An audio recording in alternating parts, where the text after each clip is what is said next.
Okay, so you're up. Right. The engine cuts off. And you're in space. What's that like? I'm in space, I should say. That feels like kind of like a tumbling feeling also. People said, oh, it feels like you're, hanging from your legs on some monkey bars. And sure enough, the rocket engine's cut off. It's kind of quiet. And you're just you don't really feel anything. Suddenly everything's floating. Yeah. Pencils floating in front of you. And I just kind of it feels like you're like tumbling head over feet. But I couldn't stop floating my pencil in front of my face. Well, I mean, it's got to be magical. It's like it literally has to seem like, oh. Your brain's like, what? Like.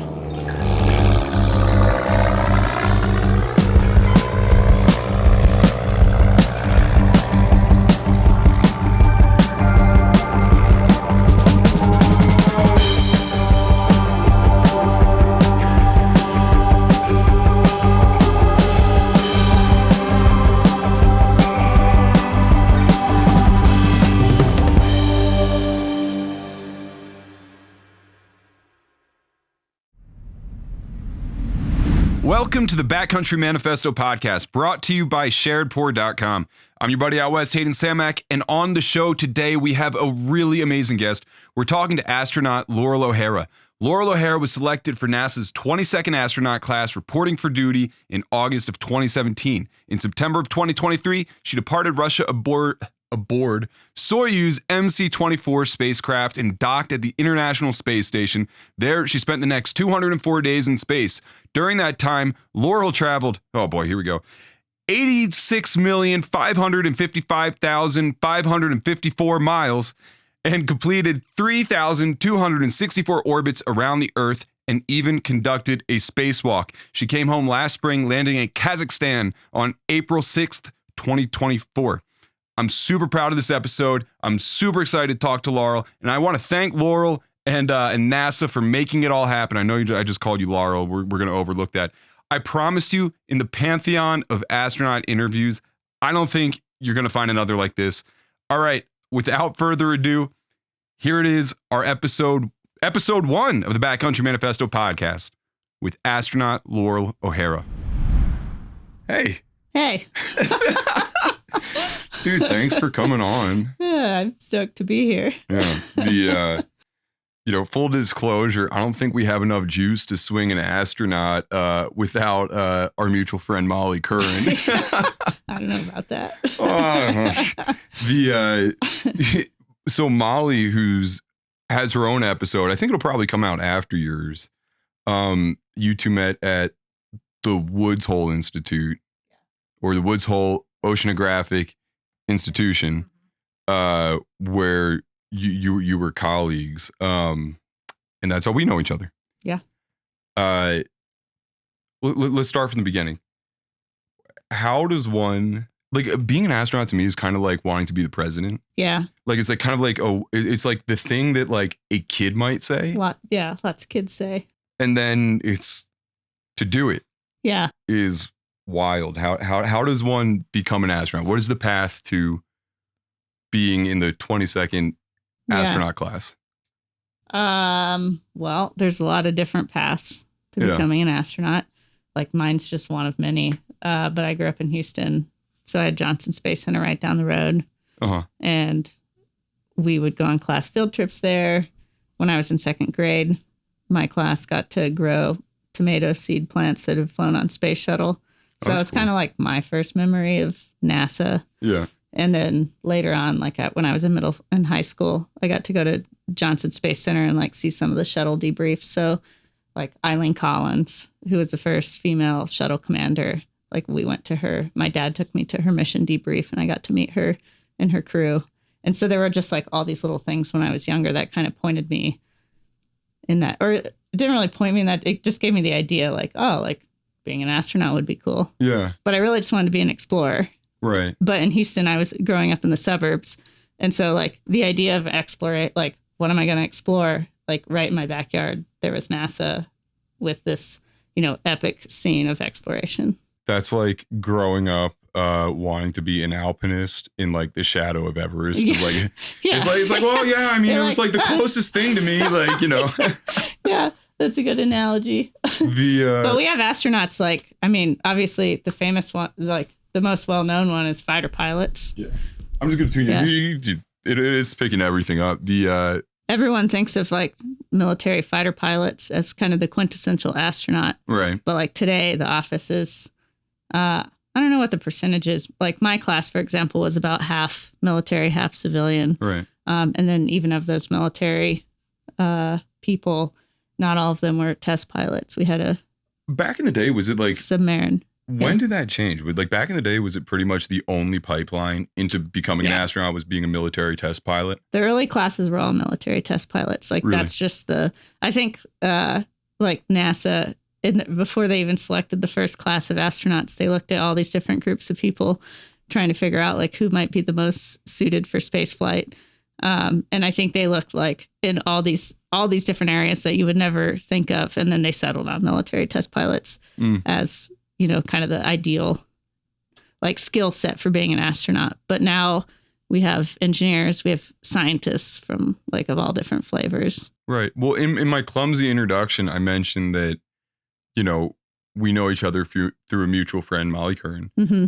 And I was under the impression that NASA likes folks coming from, you know, WHOI, right? Yeah.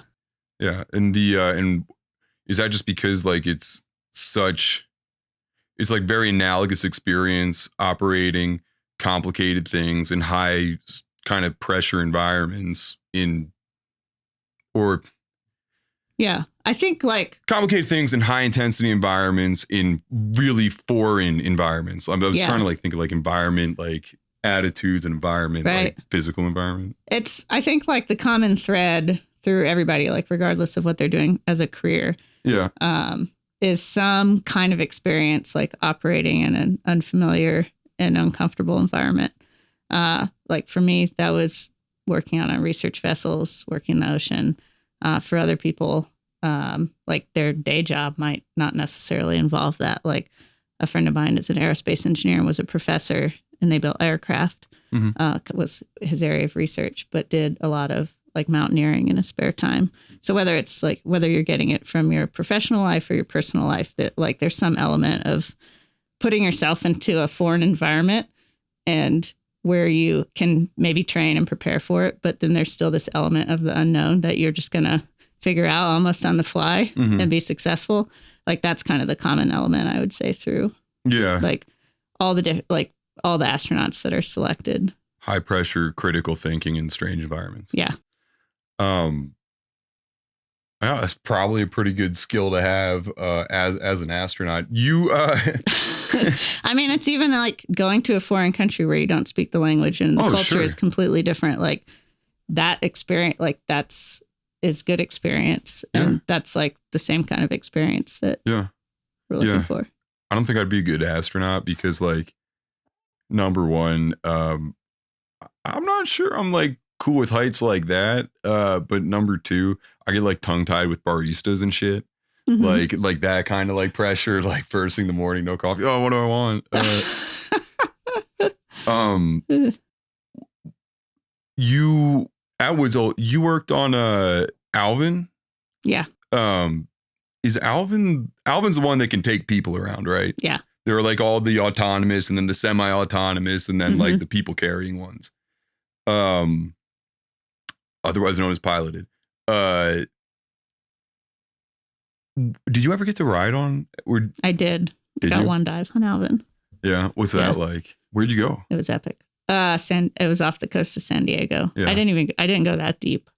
So when I started at Woods Hole, I started as a mechanical engineer. I didn't think I would stay there that long, but I got involved in the Alvin project. Really for 8 years, right? Yeah. I ended up staying there for 8 years. But when I first went there, the plan was like less than a year.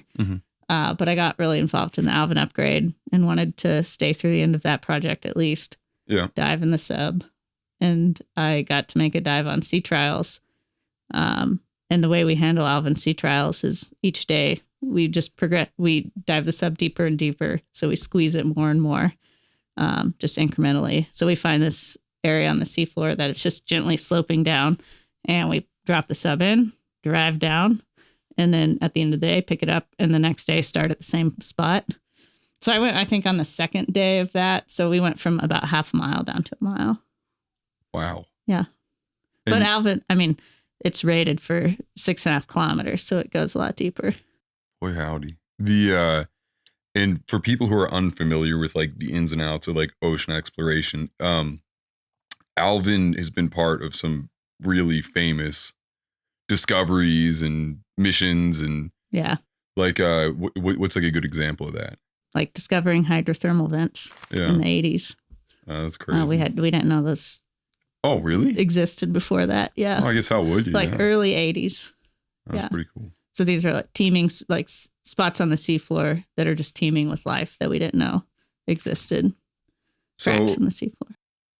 So you have these technical skills, and then from like a young age, you've kind of had this like trail of breadcrumbs that kind of led you towards being an astronaut, right? Now, you don't like go on like Career Builder and find an astronaut application. It's a little bit different.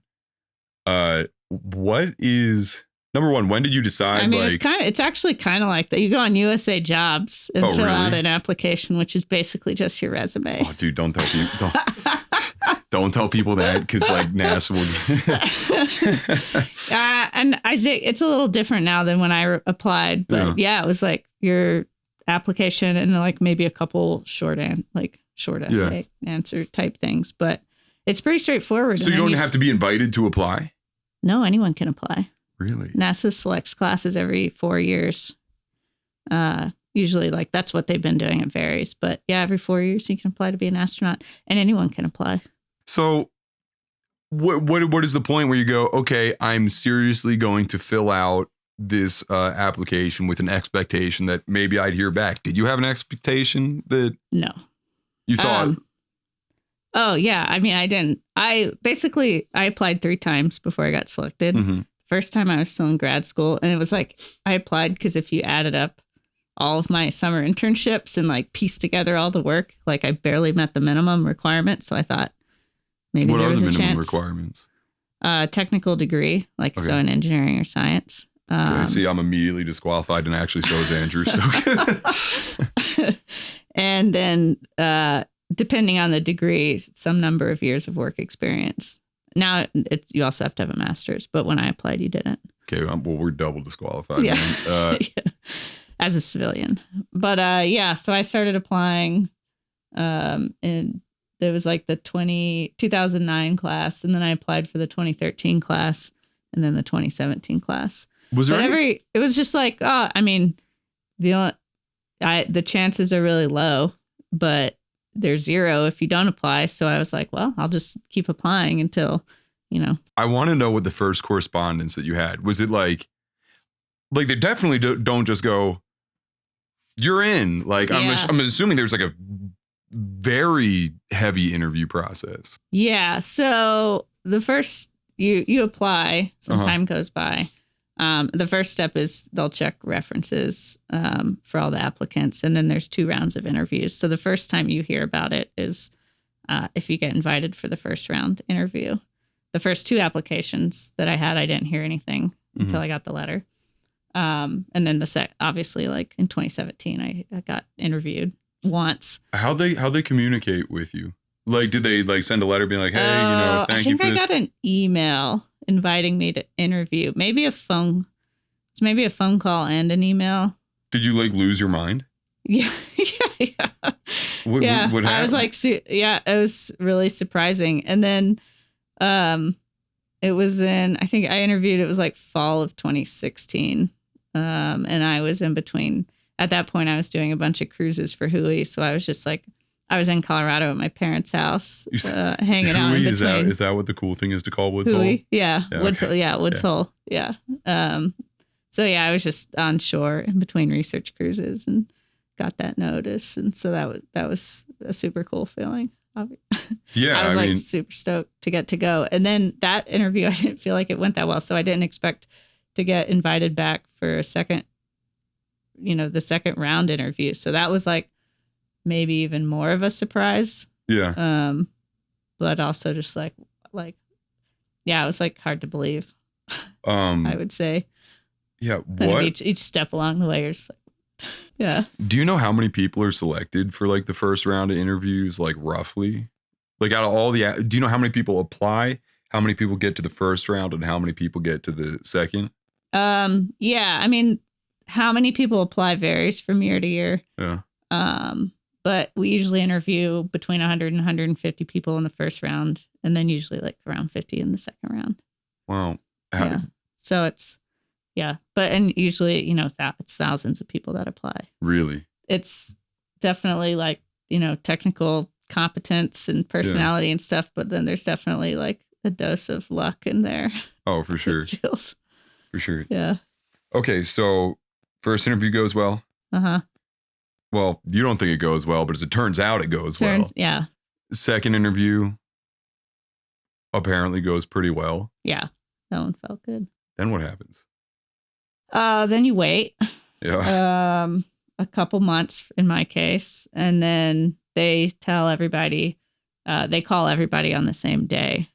And so, like generally, what day you're going to get a phone call. Yeah, and they call everybody. Jasmin gets a call and she's like, hey, I got a call. Like, it's going to happen today. And so yeah, you're just waiting around for a phone call. Like feeling like you're going to throw up the whole time. Yeah. Yeah. You're just like, which way is life going here? Yeah. So I was home. I was in Woods Hole at work, and I had gone home from lunch when I got the phone call, and I picked it up. It was a couple people on the line, and they're kind of like making small talk, and you're like, okay, what are you going to say? And then they just asked if I wanted to come down and join the next class of NASA astronauts. And I can't remember exactly what I said, but it was something along the lines of, it was just like, wow. Not very smooth. I don't know. Like, how many things could you say? Yeah, like to that? I don't know. And I was like, yeah, definitely. So there's this obvious like rush of realizing that you're going to be an astronaut. Yeah. Or if everything goes to plan, you're going to be an astronaut. But after a while, that's got to kind of like turn into oh my God, I'm going to be an astronaut. Yeah. Like this is. I think that all happened like in a couple hours. Oh, really? Well, just, I got off the phone. I called my everyone in my family and told them. And then I just kind of went for a walk, like it's just, I was kind of in shock. I'm curious if there was like, were you ever like, were you just confident? You were like, dude, I worked on Alvin for 8 years and like, I know that I can do this, or was there ever like a seed of doubt? Oh, I mean, yeah, there's plenty of doubt along the way. Like, what's that look like? I mean, you kind of know you're like, it kind of comes down to, I guess, trusting that you're just going to land like, maybe you don't know everything, but you're going to land on your feet. And like my class, when you start, you start you get selected as a class. Mm-hmm. And then the first 2 years that you're in training, you do everything together as a class. And that's kind of like astronaut 101. Mm-hmm. You learn the basics of spacewalking. You learn the basics of space station systems, robotics training. We start studying Russian. So kind of like all the fundamental skills that we'll use on future missions. How much Russian can you speak? I'm like, intermediate, I guess. Yeah. Like I can kind of have a conversation. I'm like, technical language is a lot easier than social language. And I don't know. I'm pretty good, but I definitely could be better. Yeah. So you guys, the 22nd friends now, and so that helps move things along. So the 22nd astronaut class is learning all this stuff together for the first 2 years. Yeah. Is there any? And it's really like a crawl, crawl, walk, run sort of approach to training. Like our training is really well thought out.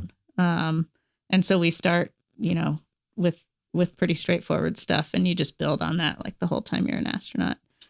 What is describe, like, you know, I mean, I understand, like, you know, there are things like, you know, learning the necessary amount of Russian, right? Yeah. But describe basic training in maybe like quarterly increments or like half year increments. Like, is that like a legit question or? Yeah, but it's funny. Like the training for the mission is all over the map, and you'll have these crazy days. Like I remember a string of days where you'll wake up. And so when you're training, your schedule is entirely managed by a training coordinator, and they're responsible for basically getting you to the finish line, like ready to go to space. And that's with like not only training in the United States, but also in all the partner countries as well. So they're like figuring out the master plan. But you'll wake up and you might have a class, like you might go to an ISS systems class, like say you're learning how to use the toilet or like how to fix something on the toilet. Wait, hold on a second. I want to get back there. Are you talking, is this your mission specific training? I'm talking about like the base training. Oh yeah. Like the basic training. What's that like look like? I mean, kind of similar. Like the days are still really mixed up. Like you'll be pivoting, like you'll do ISS systems training, and then you might go to a Russian class, and then you might go learn how to to go to a different class, like on spacewalk tools. So it's a lot like college. Yeah. Yeah, with way cooler, classes, but like, yeah. It's like undergrad when you have like a bunch of different subjects. Yeah, and you're just like because really you're like trying to. One of the challenges is like going from a class where you're like studying an electrical systems diagram, and then you're going out to the airport to hop in a jet. So you're like totally doing these like total mental pivots in between your activities, sometimes like all in one day. One of my, you and I met in, I feel like it might have been 2018. Like 2018, I think. Yeah, because you had been in for a little while because you had been. I'd been there about a year, I think. And yeah, we were at Molly's house, and Molly throws this big party every year. And it was funny because the entire time, you know, people would be like, yo, there's an astronaut here.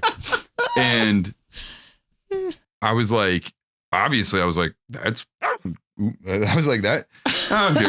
cool, you know. That's like the first time that I've ever like tried to catch myself saying that. That's all right. It's okay. Obviously. I was like, that's cool. And you and I met hanging out with her brother in a garage, and I just remember saying to myself, don't like just ask her about being an astronaut, because the entire party is like kind of cornering her at different spots and asking her about being an astronaut. Yeah. But you did share a little bit with me just in conversation. One of the things that I liked the most was hearing about the part of basic is that they encourage you to fly jets around. Yeah. Right? Yeah. And you said like sometimes it's like, yeah, we're trying to get hours, so go to New Orleans for breakfast and like just swing back to Houston. And so what kind of jets are these? Like T-38. They're trainers. So like new military pilots fly them as well when they're first learning how to fly jets. Yeah. And are each of you assigned like how does it work? This is such a weird little detail, but it's like something that I just thought was like the craziest thing. Yeah. Because in my mind, they're throwing you the keys to the fighter jet and they're like, get your hours in, dude. Yeah, no. So NASA has a team that maintains a fleet of these jets. And so you'll get scheduled to fly. We try to fly as so I'm a backseater. We also have pilots who fly in the front seater. So I'm like Goose and Top Gun. And we have to all maintain minimum hours, which works out to about once a week for me. And so you'll just get scheduled, usually either flying with one of the research pilots at NASA or another astronaut. And the most common is what we call an out and back. So you're doing two legs, you're flying to an airport and flying back to Houston for and it's training. It's really the only like real life operational training that we do. Right. Like even the spacewalk training, like there's some risk, but it's like they're highly managed training environments. Like there's no real actual risks to us, but when we're in the jet, there is for sure. real world consequences if you don't perform. Yeah. And so that's the impetus behind having that be such a core part of your training. Yeah. You said you're a backseater. Is that like, how come? The front seaters are all test pilots with thousands of hours in jets. Okay. And so anyone coming in without that experience already. You're just backseater. Yeah. Okay, yeah. But we can do everything basically except takeoff and land. I mean, there are some controls that are only in the front seat, but once we're a couple hundred feet off the ground, like I can take over flying and talking on the radios to ground and doing all the navigation. Yeah. But the common split is like the pilot's flying the plane and the backseaters doing all the navigation and communication. Oh, super cool. Yeah. Super cool. So super fun. And that's part of your basic. Yeah. And that's something we do throughout our whole career. So we just maintain that. That's like part of our weekly routine. That's sweet. Yeah. That's sweet. It's one of my favorite. Yeah. And how long are these flights typically? Like an hour and back? You have about an hour of like fuel. Yeah. Hour and a half. So that's killer. So like just once a week, you're like, oh, I got to go fly in a jet plane. 2 hours a week. Yeah. Oh my gosh. 2.5 hours a week. I love it. We also get some medical training. Mm-hmm. So this week that I was thinking of also involved like learning how to draw my own blood. So I was in between other classes, and like one class you show up and they're like, okay, like, now you're going to learn how to draw your own blood, and you like go through and you stick yourself a few times till you're comfortable. And then they get a volunteer to come in and you stick them a few times as well. And then you go on to your next class. And you're just like, that's, okay, it's just part of my normal day. Okay. That's crazy. Okay. What's next class? Learning how, you said earlier, learning how to use the toilet, and we got to talk about that. Yeah. What? The toilet's obviously a super important part of space station. It's also, so we actually use a Russian toilet, the design. Yeah. Get you right there. No, it's all right. You can keep going. And so we learn how to use it and fix it. Okay. You don't want that to go down. And if it goes down, it's a pretty bad day. Yeah. It's really consequential plumbing. Yeah. Yeah. That's not like. And it also has some pretty nasty chemicals. So really? It's all like working on it can be easier or harder depending on what you're doing. Dude, my dumb ass was just like thinking like, oh, I bet you it's a lot like flying in like a 747. It kind of is that. Really? Like it's basically like a glorified vacuum cleaner. There's like an airlock and it literally just like out into space? No, so for all the urine, we collect that. So we separate. Yeah. So your liquids and your solids. Yeah. And we just have a funnel. And you flip the switch on and the vacuum system comes on. So you're basically peeing into a funnel. Okay. That also has air suction. Okay. And then, when you say you collect so we recycle all of the water on board space station. So we recycle about 95% of the water on space station, including our urine. So it's like all the condensation in the air. So like humidity and sweat and whatever in the air that collects in space station, that's all collected and our urine's collected. And then that's purified and recycled. And that is our drinking water. Man. And science water. Like we have different levels of water, but yeah. Sure. Yeah. That we recycle most of it. That must have been like a crazy meeting when they were like discussing that. They were like, hey, hear me out. You're not gonna like this idea at first, but I got it. You know? Yeah. The water's heavy, it's expensive to fly. So for sure. I mean, it's a pretty cool system. So. Yeah. The first time you drink trash. Yeah. Yeah. The first time you drink that water, is there like any sort of like no, it's like tastes like, Yeah, no, I'm sure. The very finest bottled water. Oh, good. So you do these various types of training, and then I'm assuming that at the same time, there's like a continuing level of assessment of, your fitness to go in space, both like physical and, which is like pretty self-explanatory, right? Just doing like kind of constant checkups, physical fitness tests. We do have physical fitness tests yearly. So once a year, whether you're assigned or not, you go through a whole slew of, you have like your annual exam like you would anyways. maybe And- it's like heavy, involves more than your usual like annual physical if you're not in the astronaut office. But and part of that is like a VO2 max test and physical fitness test. So they're monitoring that, but mostly it's not crazy restricted. Yeah, it's there's no minimum, there's no like, it's not a test you have to pass. They're just seeing if you're healthy enough. Yeah. They're really just monitoring you for a drop, like so they can look at before and after and like make sure you're like relative to yourself, you're staying healthy. Gotcha. Yeah. What about mental health? Yeah. Because am I right in thinking that I heard that there are certain spots in the International Space Station that are about 3 millimeters of thickness? Yeah. Well, I don't know exactly how thick the shell is on the space station. If somebody decided to go ape shit up there, yeah, you could put a hole in the wall of space station. Yeah, okay. It's not that thick. Yeah. At any given time you have 7 people, and even if you have like 2 people that are like really good folks and like everybody likes, sometimes those people just like butt heads and in close quarters like that for 6 months, a year at a time. I would imagine that they basically do the opposite of what reality show casters do, in that they try to find maximally compatible people rather than people that are just going to start shit with each other all the time. I mean, what I'm interested in like that is that basically it? They just like, how do they, no, like, do you know? Assuming, a base level of technical competence that everyone has, all the technical training that we do, like the personality and like team skills, we call them expeditionary skills. So that's like teamwork, leadership, communication, self-care, team care, like all of those things are like the most important part of the space flight really is like by far, I think like the crew dynamic and how well everyone gets along together and how you work together is like, that's the most important aspect of the mission.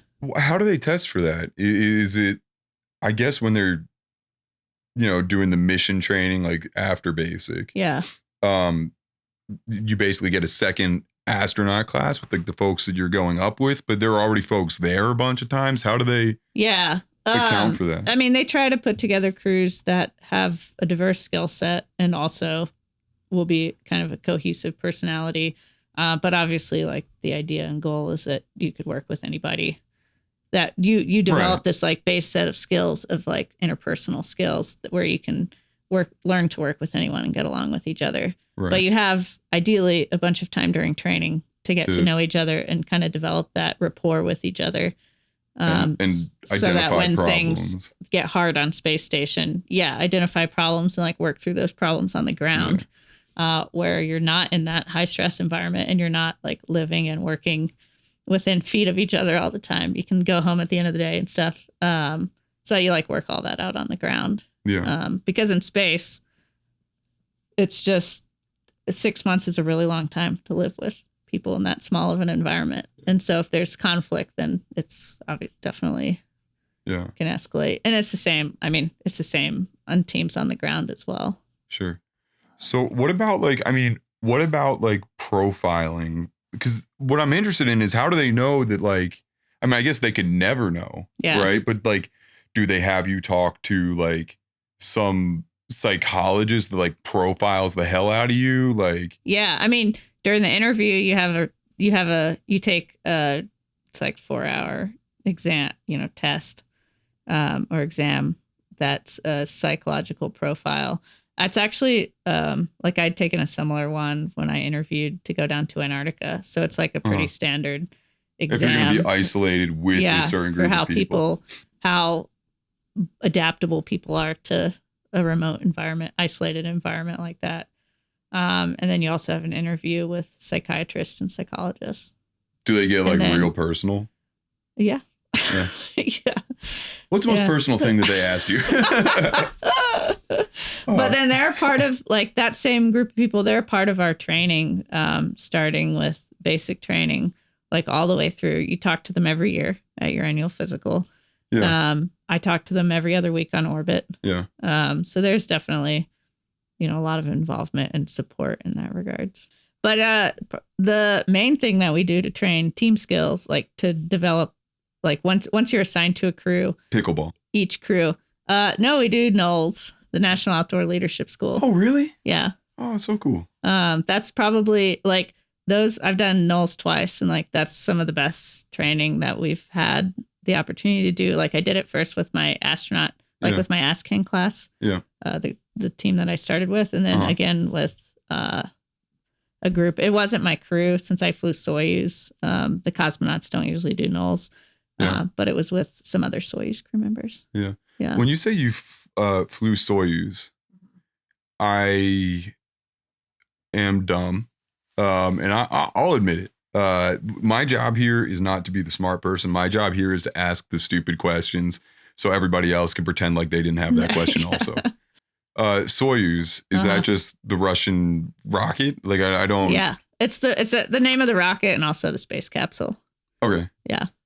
But it's their means of sending people to space. Okay, so it's like they started as a missile, actually. It's a pretty rugged spacecraft. Yeah. They've been flying it forever, but now I'm like picturing like this Mad Max-esque like really amazing. Star Warsy looking like it's not painted, it's like silver and red. It's beautiful. I love it. Yeah. As you described, after basic, you get a regular NASA job until they select you for a mission. What is that selection process like? How do they inform you? And what does it feel like when they're like, hey, you're going to go to space? Yeah. That phone call that you get when someone calls to tell you that they want to assign you to a mission or offer you a spot on a mission is probably, it's like that's the top of the top. Yeah. That was awesome. I was working in Russia at the time, and so the chief called and said, "Hey, I'm thinking about putting you on this Soyuz crew. How do you feel about that?" And I was super excited. That was it was like the perfect assignment for me. And what was your mission specifically? So we get assigned for 6-month missions on space station, and there's really no, we don't have a mission to go do any one thing on space station. It's not like you are going to go land on the moon. It's like you're going to go up there and this is it's like a marathon we've been running since, for over 24 years now, and you're just picking up the baton and carrying it further down the road. Right. So you go up there and you work on science experiments that have some experiments that have been going on since before you got there, and they'll continue after you left. There's some totally new research that you get to do. Mm-hmm. So you kind of run there's a whole breadth of research that you do on board space station, and you're basically an interstellar handyman. Yeah, exactly. Cool. We're science technicians, mechanics, electricians, plumbers, all those things. What are some of the in reading your bio, I didn't mean to cut you off, but in reading your bio, it says you did things like some cardio, or some it outlined a couple health things that you had done. That was and research for cancer somehow. Yeah. Okay, explain that. That's pretty interesting. I was part of this experiment called Cypher, which rolls in a bunch of, it's 14 or 18 different medical research studies into one. So you're a Cypher subject, and then they're studying pretty much all aspects of human health from head to toe. So it's everything from how my brain adapts to a 3D environment and remaps itself while I'm on board, and then relearns how to work in a 2G environment once I get back, to my bone health, muscle health, heart. They did a bunch of studies on my heart and things like that. Eyes. Yeah. And a lot of that has they're trying to learn how to take care of people in the microgravity environment for longer duration missions. As we start going back to the moon, start going back to Mars, how do we take care of our astronauts on those missions? But then a lot of that also has implications for Earth too. So as humans age or have different problems on Earth, there's kind of an analog in the space environment where we experience some of those changes faster, like bone loss, for example. Right. Yeah. Right. You had a question. It was related. I forget. Yeah, I was wondering while you were on space station, I think it was SpaceX CRS-30 ended up docking. Did you end up doing any cool, science or experiments from that payload that was delivered? Yeah. So we had 2 SpaceX cargo vehicles. One was SpaceX 29, I think, and then SpaceX 30 got there like a couple weeks before I left. And those are cool missions because the SpaceX cargo vehicles, they come up, they spend about 30 days on orbit, and then they go back to Earth. So they will bring up a ton of science. We'll unload it all into space station, like work on that research, and then load a lot of it back onto the capsule for return to Earth. That's the only way actually that we send anything down from space station back to Earth is on those cargo vehicles. And some of my favorite experiments that came up on the SpaceX vehicles were some of the life sciences work that we did. So we have a glove box on space station. Like one of the sterile glove boxes. You put your hands in. Yeah, you put your hands in, and then you can, work inside the glove box. And so we had a variety of different. It was a couple different experiments, but also like for us, we were doing a lot of the same tasks. But there were these little cell cultures. And we would once a week take them out. We were talking to the principal investigator on the comm, so on the radio. We had a headset, and so we were like, we just had a private loop, and so you're just one-on-one with the investigator, and they're kind of talking you through the procedure, and you're showing them, what the cell culture looks like in the camera, and kind of getting like real-time feedback, and taking samples each week, and then feeding them. Like feeding the cells and removing their waste with a bunch of needles and floating all that around in the life sciences glove box. Yeah, those were super fun days and really interesting research. So they were like some of them were brain cells, some of them were bone cells. Oh, really? Yeah. Cells age faster in space, which I thought I didn't know, and I thought was really cool. How much faster? That I don't know, but the cells will age faster, so they can researchers on the ground can study how they're changing. They can study the progression on it. Yeah, on a condensed time scale than like what they might be able to do on Earth. Yeah, gotcha. And that's like they're mostly looking at like cells as they age, and then also immune system function is another big one. Okay, you have your mission, or you're going on your mission. You have a rough understanding of the bulk of what you're going to be doing while you're up there. Mm-hmm. How do you prepare for launch? What is the month leading up to launch look like? Yeah, good question. So it's different if you fly, depending on the vehicle you fly. But for me, about 6 weeks before launch, I flew over to Russia and I do all of the final training there. So it's a couple weeks of just sort of your like final training classes, and then we have a week of exams. So we have. Wait, what?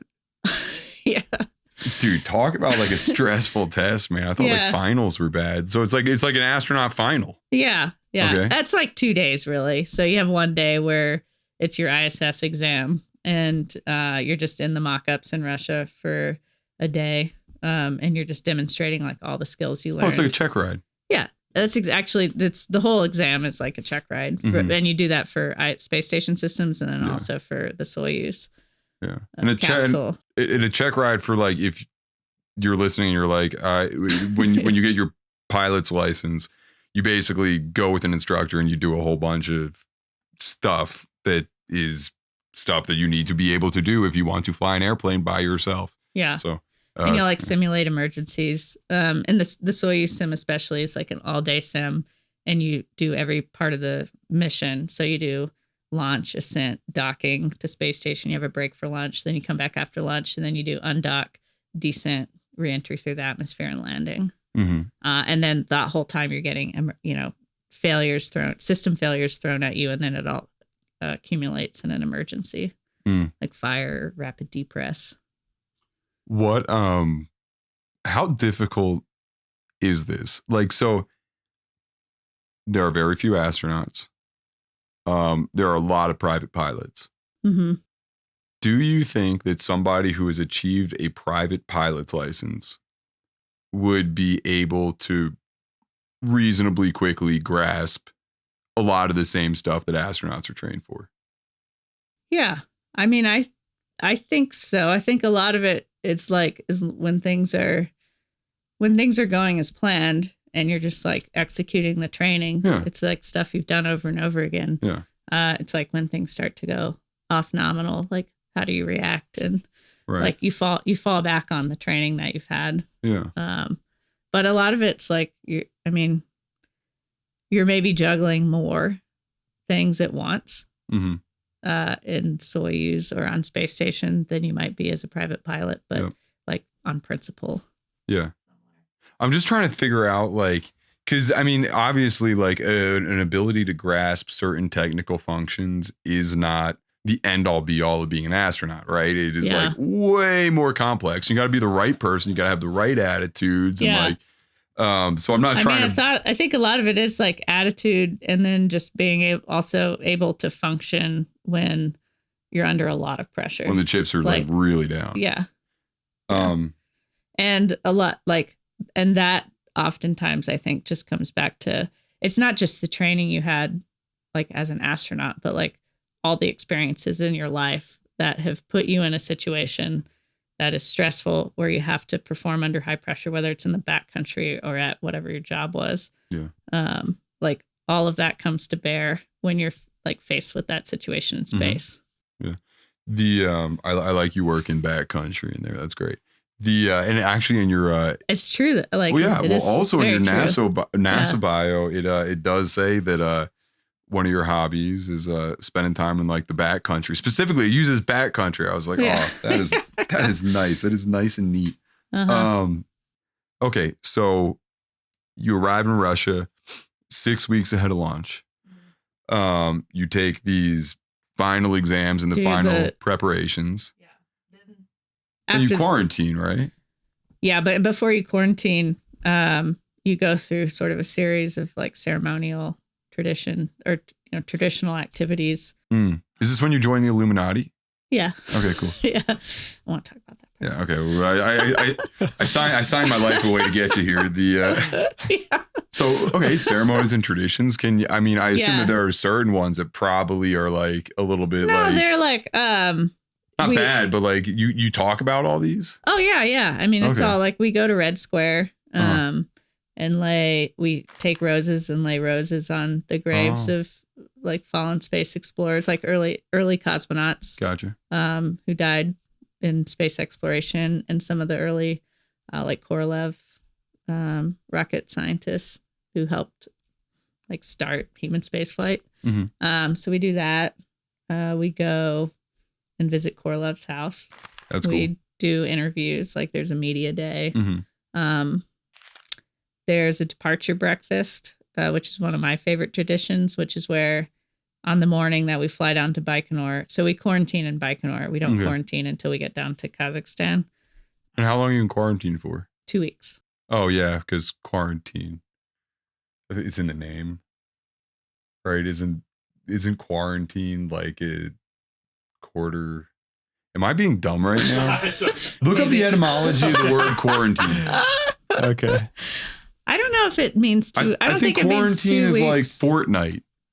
Well, I mean, it's not like fortnight, but I mean, it's like a word like that. I hear you I hear the court in there, but if I'm dumber than an astronaut, I'm not going to be upset about it. Like, but dude, if I'm right, I'm going to run. Okay, so there is something to this. The term derives. The term derives from Coronata Giorni, meaning 40 days, and traces back to the 14th century. Huh. So all right, so 14 was in there, just not in the way that I thought. 14, 40. We quarantined for 14 days. Okay. It got longer during COVID, but 14 days has been like the historic. That's what they do in the U.S. for Crew Dragon as well. Then you get on a jet, like a Roscosmos jet, fly down to Baikonur. It's a closed city, so you can't just catch a commercial airline flight into Baikonur. But it is a small town. It used to be a military base, like back in the Cold War days. Super neat. Like it's out in the steppe of Kazakhstan. So just like rolling sort of desert prairie land bunch of camels around. You've just like gone to a whole nother world, but like one that's just like steeped in history and tradition. Like all the launch pad that Yuri Gagarin launched from, all these old assembly buildings from the 60s, like they're still using them, and that's like where you're going. You're just like, oh, put there on it your is. spacesuit. Yeah. Yeah. You know, it's funny. Like now, everybody knows what quarantine is like. I know. And is it like It's like a basically whole like different everybody level else's of quarantine, just experience. working from home, and like, or do they let you like? Do they just go, chill out, man? Just like enjoy yourself, you know? Yeah. No, for us, like in Baikonur, you're quarantining. There's the operational team, usually 30 to 40 people in the crew, and everybody quarantines together. So we're in this compound. It's fenced in. It's basically like staying in a hotel, but with this, with an outside area too, that you can walk around, a gym, a banya, like a Russian sauna. That's really nice. But the first couple days are pretty busy. We go see our rocket. We get in our rocket.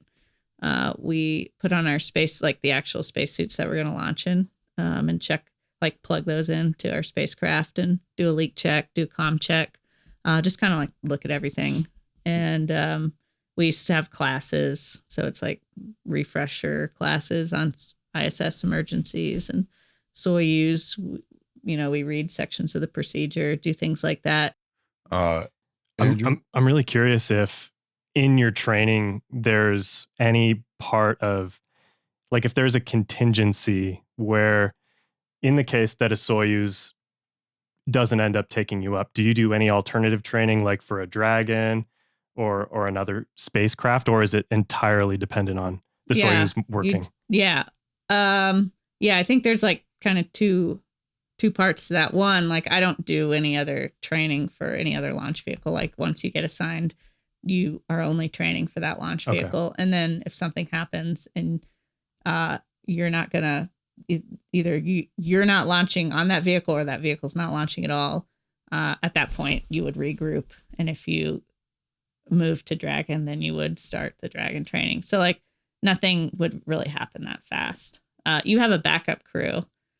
So there's a crew shadowing you. But even if someone got a cold, like this has happened on SpaceX, like you get a cold in that quarantine period, I don't think they would actually just like swap the crews out.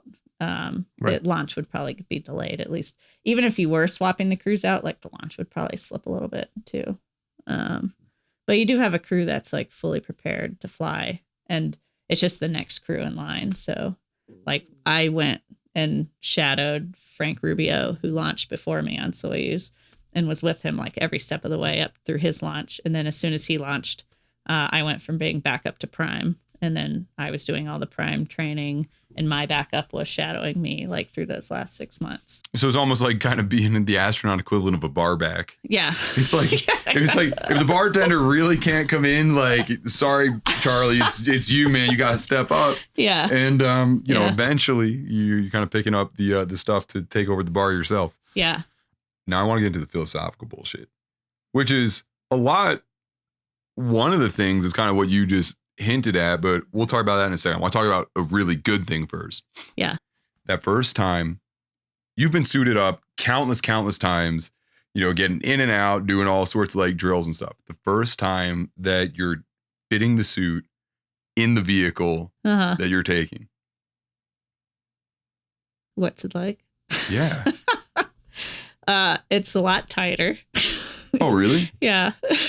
The capsule that you're flying, well, like my training suit was pretty big, so it was like easy to get in and out of. And my actual flight suit that was built for me fit a lot tighter. So like, and then you're also in your suit liner. It's like a custom butt mold, we call it. Oh, yeah. So they lowered me into a vat of plaster, you know, the year before, and like made me a custom mold of my backside. And so you're in that mold for the first time. Like that's like the first time you're in it. Well, it's not the first time you're in it in your spacesuit, but it's the first time you're in it inside the spacecraft. Right. And so everything's just a lot tighter than really what you experienced before that. Right. Because there's no reason to go through all the extra time and effort and expense to make things super custom if like getting like most of it, like 95% of the way there is sufficient for training. Right. Yeah. Yeah. Yeah, that's like, and you're also crawling in through a hatch, like you're entering the capsule. It's just different than the mock-up. Right. It's cool to be in the spacecraft that you're launching in, and like looking at the real hardware. It's also what was like, I think probably the coolest thing about the whole day, like the 2 days where we went and saw it before our actual launch day, was that everybody who's actually building that spacecraft and like putting all the wiring in there and like doing all the final checks to like mate the spacecraft to the rocket and all that, they're all there, and like they're standing there in lab coats like while you're doing this, and shaking your hand. And is it like an amazing feeling of support? Yeah, it's this incredible feeling of support. Like everybody's there, they're all invested in this launch. Like they're like, these are the people just putting your vehicle together, and it's really neat to like get to see all of them there. It's got to be an honor to be like, I'm part of like the however many people, like the 3 folks in your case. Mm-hmm. We're bringing the ball over the goal line. Yeah. Like, all of these folks have put so much trust in us to execute their life's work. Totally. That's got to be like, just like this huge responsibility. Yeah. But And like, you honor. know, honor, humbling, just like, there's something about like the spirit of that kind of like science that I feel is so crazy crucial to like how society develops, you know, and it's so far beyond just the science itself. For me, I'd gotten to support other launches for friends before this, and it was really cool to see, just kind of from a support role, like everyone, you're like in Baikonur, and everyone just kind of rallies around the crew, especially in those last couple weeks.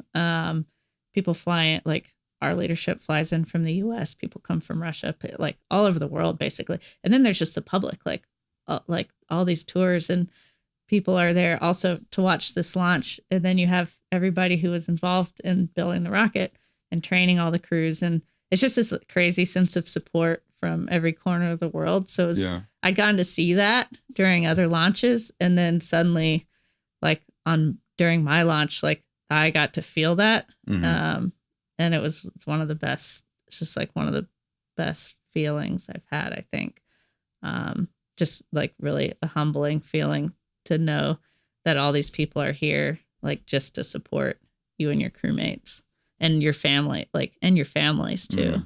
But it's really, I think it's telling of you as a person, because even we've been hanging out for the last like couple days, and I've seen like a couple people ask, like in casual conversation, not knowing you at all, when we were fishing in Yellowstone, they go, "Oh, well, what do you do for work?"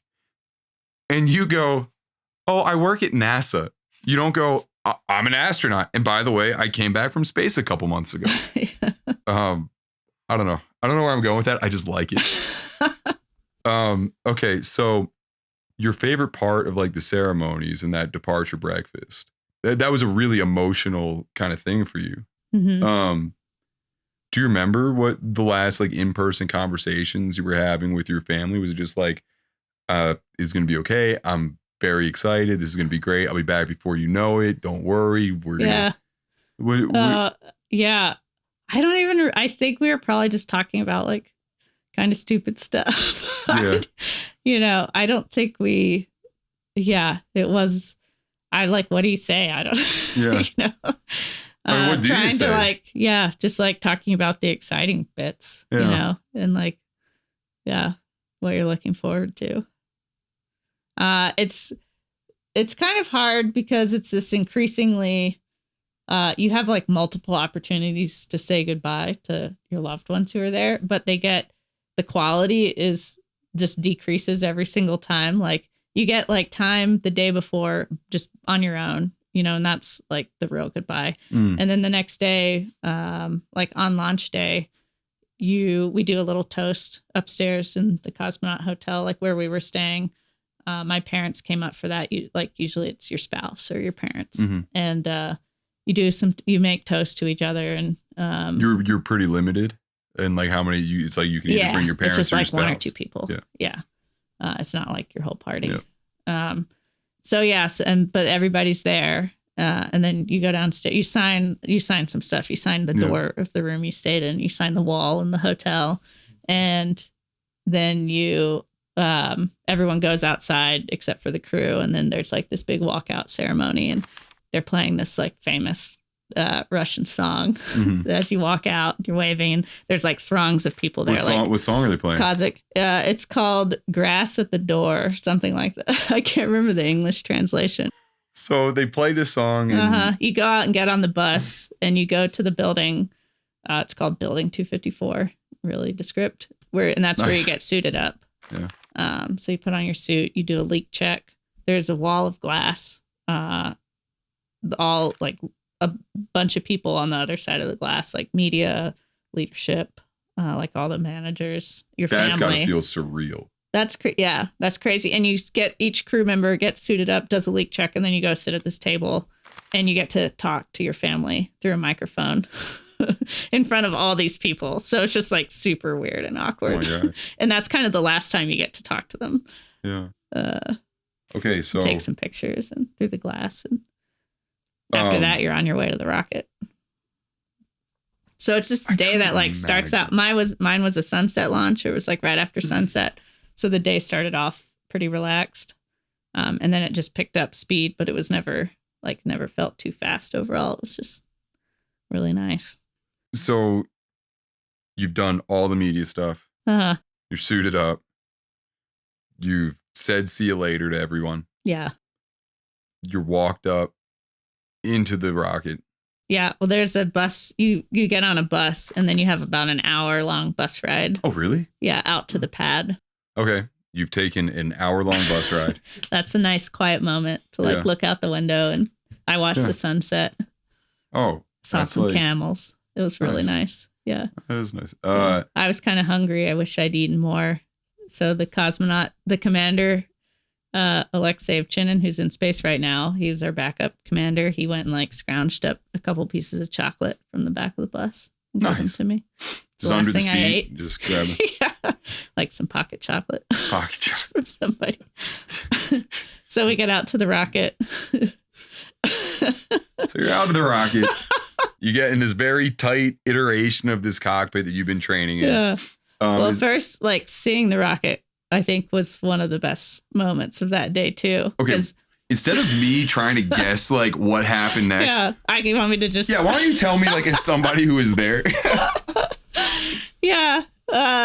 So the bus pulls up, and there's a couple, like in Russia, they call them big bananas, like your top leadership, NASA and Roscosmos. The big bananas are all there. Okay. And you get off the bus, and the Soyuz spacecraft, like in the Sokol suits, you're kind of like a little bit hunched over. You can't stand up straight. So you kind of have this characteristic Sokol hunch. Yeah.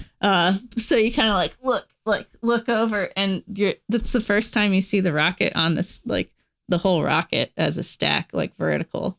It's the first time you've seen the engines. You've seen your capsule, but now it's like enclosed in a fairing, like the very top. But the rocket's been fueled, so it's this like living, breathing creature at that point. Like there's steam coming off of it, and it's just like this surreal moment where you're just like, holy moly, like I'm gonna get on that thing today and ride it. And it's a really cool, like it's like this living thing where previously it was like almost an idea and like just something that existed in simulations. Yeah. So that was cool. You take some pictures, and then you go climb a ladder, get into this tiny little rickety elevator where you're all just like packed in. But yeah, you ride the elevator up to the capsule and get in. And then from there, like once you're in your seat, it does feel like being in the sim again, which is crazy. Like, so you kind of like did all this crazy stuff, got into the capsule. And then from there, you have a couple hours where you're just sitting, working through the same procedures that you worked a million times in a sim, talking to the same person on the radio, your instructor who you've been talking to for the last 6 months. So it just all feels very familiar. Yeah. You kind of almost forget, like, well, no, this is for real this time. Is there any Well, I guess like the point of a lot of that training isn't even so much to, I mean, of course it is to ingrain the skill, Yeah. but it's also to normalize the circumstance, I feel like, so you don't have any sort of like last minute, like, oh my gosh, maybe I shouldn't, like, when I was a kid, like every time I got on the roller coaster and they put that bar down, I would be like, oh no, what have I done? Yeah. Was there any like little voice that said, maybe I want out?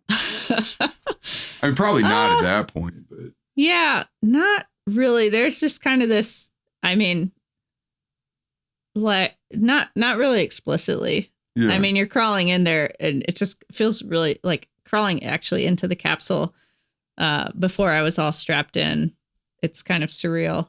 And there is a sense like you're just along for the ride at that point. Like you're like, well, I'm just doing the thing. Like there's technicians there to strap you in.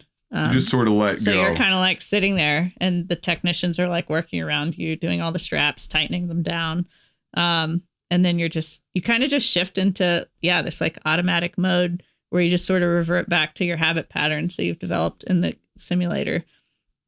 Because it is like kind of a brain overload, like trying to process like everything that's going on and everything that's about to happen. You just kind of like go back to rote memory and you're like, okay, well now I got to like sort out my knee board and open this procedure and like start doing this stuff. And you sit there for how many hours between when you get in? It's like 2.5 hours or so, 2 or 3 hours. And are you just like so engaged in the process that it goes by pretty quick? Or are you just kind of like sitting there like, all right, I got some time to think about this and this is about to happen? For the most part, you are working through procedures, but there is like 30 minutes or so where you're just sitting there.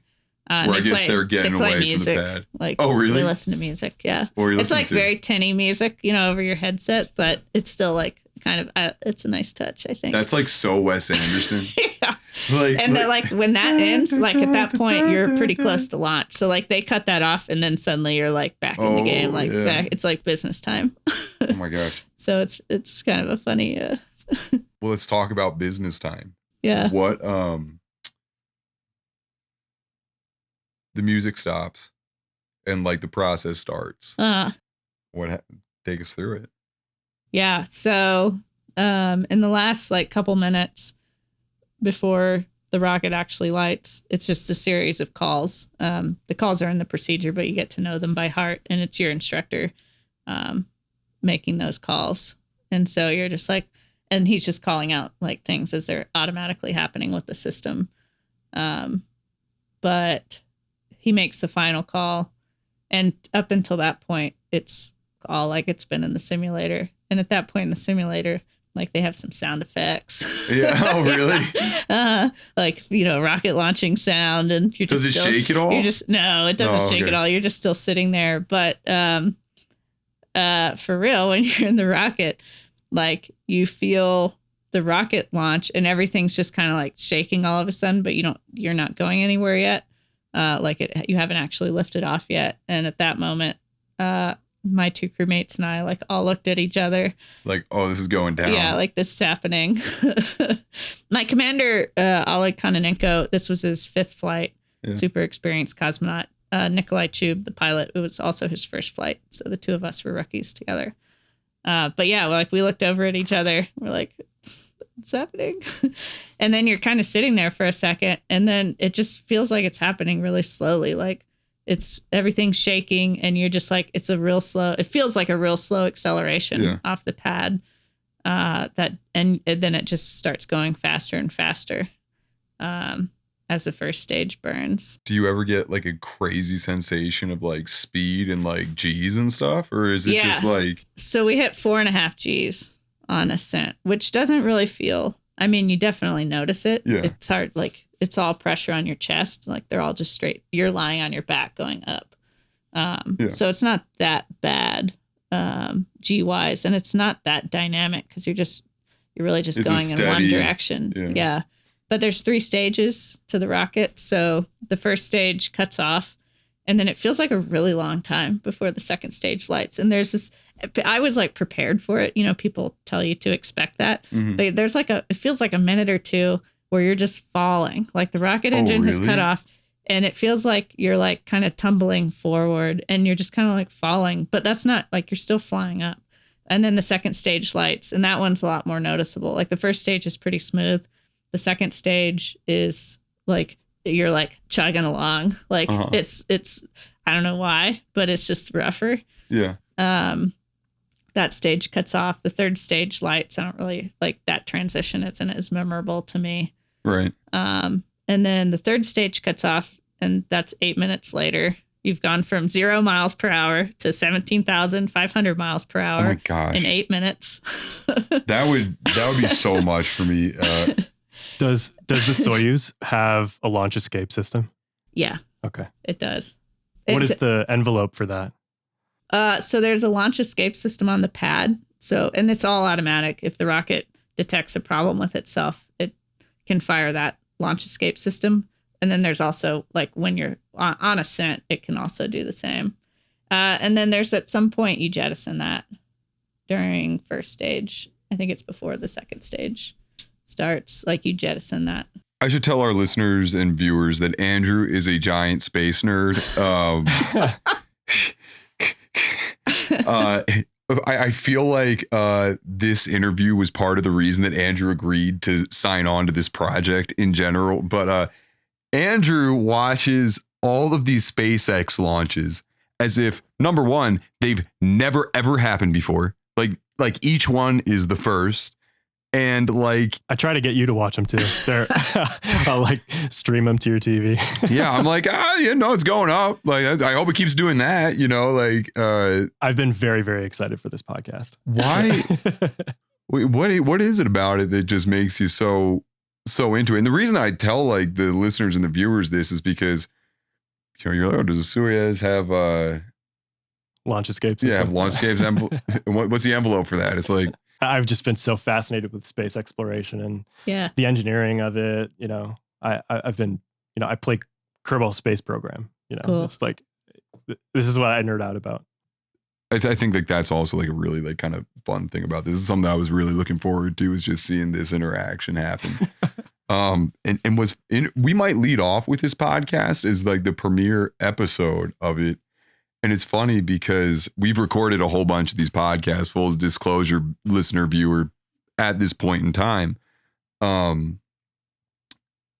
Andrew normally does not talk nearly this much. He's always invited to, I kind of got to twist his arm sometimes, but they're going to be upset, man, when you're when they're not hearing you as much this subsequent episode. I don't know about that. That's true, man. Okay, so you're up. Right. The engine cuts off. And you're in space. What's that like? I'm in space, I should say.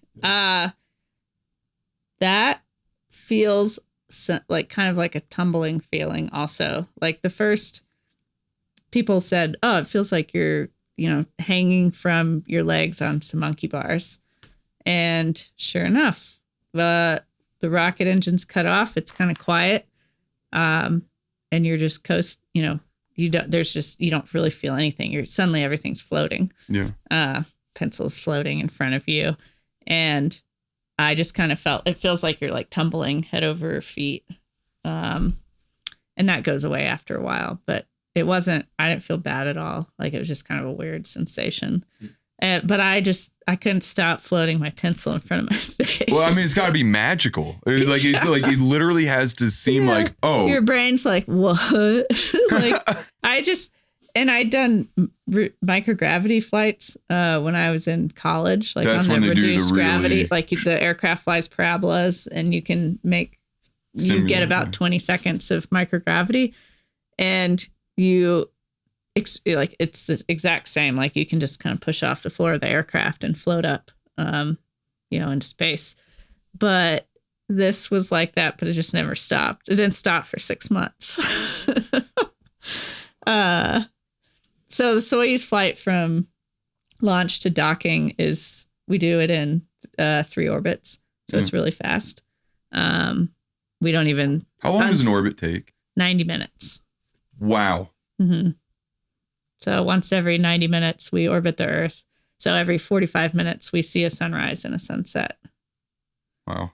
Yeah. Okay, so every 90 minutes, you're seeing a complete cycle, a sunrise and a sunset. 19-ish a day, right? So we're going to just call it 20, right? Yeah. 204 days you were in orbit. Lots of sunrises and sunsets. Right. So what? That's 440. Is that right?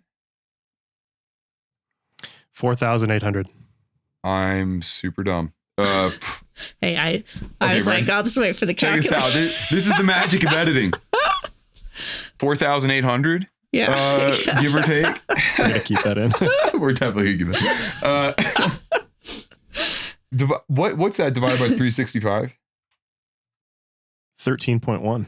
So like 13.1 years of sunrises and sunsets. Yeah. That's gotta like. That's a crazy way to think about it, actually. Right? Yeah. Like, that's wild. You're seeing what many people like. I don't know. Like, I think that that's like one of like the great pleasures of being a human being is like experiencing sunrises and sunsets, and like you get these beautiful starts and these beautiful ends, and you got 13 years worth of those yeah. in less than like a full calendar. That's wild. That's like a crazy thing to think about. It was the first. So on Space Station, on the bottom side of Space Station, we have what's called the cupola. Uh-huh. It's our window, our main window. Yeah. It's this octagon shaped window, kind of like a bubble. There's one window that looks down towards Earth, and then 6 windows around that look out. And my first time in cupola, once I was on Space Station, was that same night. Like we docked basically in time for dinner, and so later I went to cupola with Frank, I was replacing. And we were on a night pass, so it was nighttime. So the first time I saw Earth from Space Station, I'd seen it out the window of Soyuz just briefly. But the first time I got like full on like bam, Earth in your face view was after watching a sunrise. Gosh. So we're like in cupola, it's pitch black. You can't really see much. Like you can see a little bit, like little parts of Space Station. I think we must have been over the ocean because there were no like Earth. I don't remember seeing any lights on Earth. You can see crazy stars. But yeah, then we hit sunrise and it's like, you kind of see it. There's like this like streak of blue and you start to see the curvature of Earth, and then it gets like bright white. So there's just like this, streak of white on the horizon. And then all of a sudden it happens so fast. Like on Earth, you get used to how fast the sun rises and sunsets, but from Space Station, like the sun rises in seconds. And so all of a sudden you're watching it, like station is suddenly bathed in light, and then like the Earth just explodes over the horizon. And for a second, it's just so bright. Like you have to like duck down out of it because it's just like super strong rays through the cupola and just so bright. Like you can't really be in there looking at it. Yeah. And then that's over really quick. And then suddenly like Earth is below you in all the colors. But that was like my first view of Earth, really, was that moment, like right after sunrise. Was that like which is all the better because sunrise had also just happened. This whole thing is obviously like a pivotal moment in your life, right? Can you identify like the single, like I would imagine that would have to have the first time you see that, just like a person altering impact on you forever, just like a shift in perspective. Would you count that as the most like the precipice, like the pinnacle of like the experience, or was there something else that like profoundly impacted you? Oh, good question. Yeah, I think the first time seeing Earth like that gotta be is really memorable. Also the first time sitting in cupola during a night pass, like staying in there long enough for your eyes to adjust, turning off all the lights like around you in Space Station. So it's like really dark. And you can actually like stay there long enough to really see all the stars. Like the first time I did that. Wild. Cause it's like being on Earth, if you like look at a light and then look at the stars, your eyes, it takes some time for your eyes to adjust. But like up there, like seeing, even when you're somewhere remote on Earth, you kind of have this dome of stars over you. But on space station, you can do this like 360 and there's just stars everywhere. Wow. You can see the Milky Way. It's a lot of like, you see the same familiar constellations that you see on Earth, the Milky Way. But man, like the first time I did a whole night pass in cupola, like just looking at the stars, like not so much looking at Earth. It was like the first time, I think it was like Carl Sagan who's described the described the stars as like a cosmic ocean. And it was the first, a bunch of good quotes. He has a lot of good quotes, but it was just the first time you just get this like crazy sense of vastness, like probably like, I don't know, being on the ocean or like being in Alvin and looking out like in the darkness under the sea and seeing like flickering bioluminescent. Like there's definitely similar examples where you're just like feel so tiny in this like vast universe. But that was definitely like night passes in cupola looking at the stars definitely gave me that sense that you're just this tiny human whipping around the planet. Did you ever think to yourself, like, did you expect to feel that way? Or, was it like yeah, man, like that's kind of the way that people like describe it. And then you find yourself being there and be like, oh, that's because that's how it really is. Yeah, the latter. Yeah. I didn't really know. People say like seeing the Earth from space is a life-changing experience. So you kind of know that and you're anticipating that. But seeing it is still different. Like seeing it in real person is still different and personal. And I also think seeing it day after day, like for 6 months, getting to know these spots on Earth that we fly over on a regular basis was also like an interesting part of it that I didn't expect. Like I knew like seeing Earth was going to blow my mind and be very memorable. But like the day after day of like looking down and getting really familiar with the planet in such a way, like you could just look out the window and like based on the pattern spots of agriculture, be like, oh, that's South America. Like, really? Oh, that's just because that's like the pattern of the fields. Like, I know that, like these places like you've never been, but you're suddenly so familiar with them. Did you have a favorite spot to like look at where you're like, oh, there's like the Karakoram range or like something like that? My favorite spots kind of changed throughout the mission. Like I'd get super obsessed with one part of the world. And like every day I would wake up, we had an app that would show us, what we were going to fly over that day. So I'd like hawk, that space that I was obsessed with that week and then set a million iPad alarms. Oh. To like every time we were about to fly over it, like the alarm, we used, tablets for all of our procedures and stuff. So I'd set all the alarms so I could fly over to like stop what I was doing and fly over there and try to take pictures of it or just look at it. Just a tin can full of iPad kids. Yeah. Yeah. Well, we've talked about your day-to-day, some of your life in the International Space Station. And I do want to go there. I also want to talk about one of the major, I would guess, highlights of your mission. And we talked about Andrew watching the whole thing. Oh, yeah. That's your spacewalk. And we're going to come right back. We're going to take a little bit of a break again. Hopefully there's some sponsor coming to you. If not, it's going to be me telling you something cool we're doing. And when we get back, we're going to talk about life on the ISS, spacewalks, and we're going to wrap up. We're back with Loral O'Hara. We're talking astronaut stuff. We're getting into Boone is here now. Oh, sorry, Boone. We actually have a little bit of a studio audience. Can you pan that camera? We have 2 dudes I met at a fly shop and my fiance. So we're getting to, I think, one of the things that people are going to be most curious about. That being day-to-day life on the International Space Station. Mm-hmm. As we said, you're like a cosmic handyman basically out there, doing health experiments and fixing.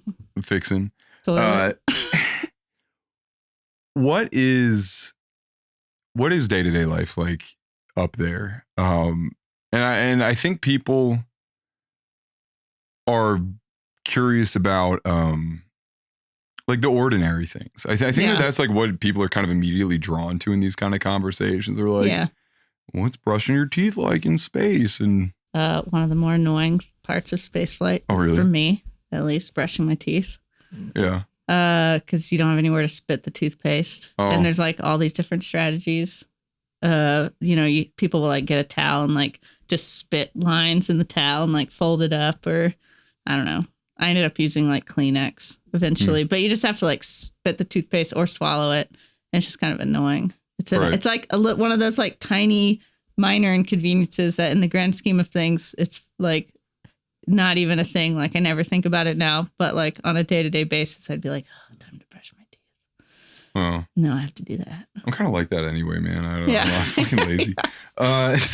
But yeah, like the days started around 7:30 in the morning, and we'd work about 12 hours. So like 7:30 a.m. to 7:30 p.m. So people would some people would get up, right before, like we'd start the day and end the day with a meeting with ground.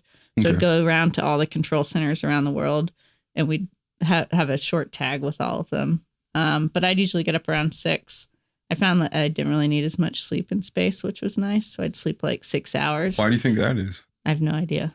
Oh, okay. Yeah. It was just like after we didn't research that part. Yeah. Some people say that, and like no one's, we're not really sure why that is. But I just found like I would try to, when I first got up there, I'd try to go to bed at 10 o'clock, like, and get up at 6, like 8 hours. But then I just found that I didn't really need to. So I could stay up till midnight and get up at 6 and be perfectly fine. Just not fighting gravity all that time. Yeah. I don't know. Okay. But yeah, it's like kind of like on Earth, just without gravity. Like I'd brush my teeth. We each have a little crew quarters. It's kind of like a phone booth sized space. Mm-hmm. And you'd keep clothes in there and have your sleeping bag on the wall, like using wall loosely here, but and a laptop. So I usually like wake up, get dressed. Whoa, hold on a second. Your crew quarters. Yeah. You described it as a phone booth, so I'm imagining it vertical. Yeah, but there's 4 of them. For the 4 on the U.S. side. Russian side's a little bit different, but on our side there's 4, but they're arranged in a circle. Like so, the modules are cylinders basically, and so you have a port and a starboard crew quarter, and then a deck and an overhead crew quarter. So they're in a circle. I was in the starboard crew quarter, so like my head was actually up, like the same way you would look at it on Earth, so it felt very normal. But someone's in deck, so it's like they're sleeping, on the ground, and someone's sleeping along the ceiling, and someone's sleeping on the opposite wall. Oh, okay. So like 2 people are sleeping vertical and 2 people are sleeping horizontal. Yeah. And you were one of the vertical sleepers? Yeah. But in space, it doesn't matter. Doesn't matter. Yeah. Right. Because you don't have I guess you just don't perceive it with the. Yeah. There's no I could have taken my sleeping bag. You kind of bungee your sleeping bag to the wall. I would imagine that sleeping in space would be just like kind of very comfortable for some reason. I feel like people either love it or hate it. And I loved it. Yeah. Yeah. Actually, my best sleep was when your replacement crew comes up. So the last 10 days you're on orbit before you go back to Earth, you move out of your crew quarters and you camp out somewhere. So I camped out in the Japanese module, like in the far corner where it had a little window. I was wedged between the airlock and like the wall of the module and had a little window. It was like the best. But I just had my sleeping bag clipped in at the very top and the very bottom. And so it was just totally free floating otherwise. Oh, that's super cool. Yeah, it was the best. And I slept so much better once I moved there. And it didn't have a wall like anywhere close to me. So I was just free floating inside the bag. Suite. Yeah. That's super cool. So you get up, you have your crew meeting, or you're checking with ground. Yeah. You put on the same clothes you've been wearing. Like you get 1 pair of pants a month. Yeah. And 1 shirt a week. And you just throw them away when you're done with them. Dude, I can go way lighter in the backcountry, man. Like for sure. Yeah, space station's not that like dirt. You know, you don't really get dirty. Right, like yeah. you get sweaty, but not really like dirty. Right. But yeah, you make coffee, have breakfast, then go to the morning meeting. Okay. Give me like an average day of responsibilities. So ground plans are days, like Okay. down to the minute. Oh, really? Yeah, not down to the minute, like Yeah, down but to the yeah. 5-minute block, really. But yeah, so you look at your timeline on your tablet, and you just start executing that timeline, and you just go through the day. But that day, like those 12 hours, it's a mix of like research, you're working on different science experiments, doing maintenance on space station, doing Right. outreach events. So like a call with like a school or group on the ground. Mhm. You have 2.5 hours of exercise mixed in there. 2.5 hours Yeah. every day? Yeah. Like an hour of cardio and an hour and a half of weights. That is significantly more exercise than I anticipated. Yeah. But otherwise you're completely not loading your body. Right. So, like your it's exerting no effort to just move around space station. Like you can do it with fingertip force. So Oh, you're not like, you're just gonna like not even like atrophy. walking. Yeah. Yeah. So That makes a lot of sense. for the rest of the hours, you're like, that's the only. You basically got to mimic the amount of strain that your body would undergo Yeah. any given day because of, okay, gotcha. So you you also recover really fast because like you can work out harder every day without a break. Like you don't really have to take a day off in space or do an easy day. Okay, and pretty much all your days, something of that. Do days off in space? Yeah, we have weekends are usually, they try to keep them unscheduled.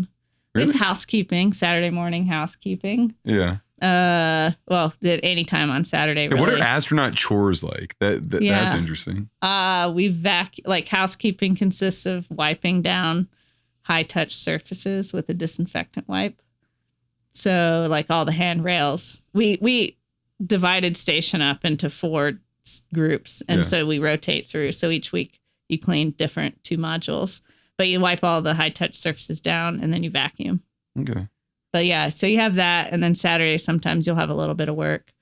And then it's just like all the admin, like answering emails, Mhm. changing out clothes, Mhm. stuff like that, catching up on things you don't have time to do during the week. Because the week like ends up being just pretty much the work day and then dinner. And then like maybe you hang out for a bit or like go to Cupola and look at Earth and take pictures Mhm. and then go to bed.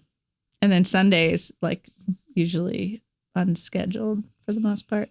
Yeah. So that's kind of like your free day. And what do you do on your free day? Hang out with my crewmates, call people on the ground, like talk to my family. I read a lot in space, Yeah. write my journal, take pictures, Yeah. You play games. you told me and my former colleague Joe Cermelli, he will be super stoked to hear this. You actually listened to an episode of the Bent podcast in space. Yeah. That's the When we first started talking. Yeah. Yeah, that's the show that I used to host for a company called Meat Eater back in the day. And yeah, so that is super Listen to it. Yeah. super cool. I listened to podcasts while I was working out. Nice. Nice. I'm sure you enjoyed a fishing podcast hosted by 2 jerks. So there's your average day. There's your average week. Those are your average sets of responsibilities. And although there are no average days, weeks, or responsibilities for an astronaut, but there was one exceptional day as far as your maintenance goes, and that's when you got to do the spacewalk. Walk us through a spacewalk. Our spacewalk was interesting. So like our mission kind of evolved in different seasons. Like we got on board and we were supposed to do a spacewalk like 2 or 3 weeks after I got on board. And there was just this series of events. The first one, a radiator on the Russian segment leaked and sprayed radiator coolant basically all over station. And so our spacewalk got delayed. And then there were just a couple events. Long story short, we did an EVA that we hadn't planned to do on the ground. And I went out the door, call it going out the door, going outside. What does an EVA stand? What does EVA stand for? Extravehicular activity, spacewalk. Okay. So you're leaving your vehicle. So our task was to replace a bearing on the truss that lets the solar arrays rotate. Okay. So the solar arrays are out on the end of the truss. There's actually 12 bearings on these giant rings that rotate and let the arrays track the sun, right, so that we get power. One of the bearings was starting to hang up and it was just degrading. And so we went out and replaced it. And then we did a bunch of other small tasks to get ready for future spacewalks. And then we tried to go bring in a piece of communications equipment, but didn't manage to do that. Is a spacewalk something that every astronaut in the ISS gets to do? Is that like kind of like... No, it's not a guarantee. Like, you're not guaranteed to get to do a spacewalk. It's definitely a privilege. And really, like, it's just like the luck of the draw almost. Like, if your mission includes... Most missions do include spacewalks, but like anything can happen. Like a year or two ago, they had a problem with some of the suits, like something on one of the suits. And so they just stood down from spacewalks. And so there was no spacewalks in one expedition. So you're definitely not guaranteed to get to do one. We thought we would do 2. We ended up only doing 1. I feel like the... Oops, sorry, buddy. I didn't mean it. The... I just... listeners, I kicked the dog.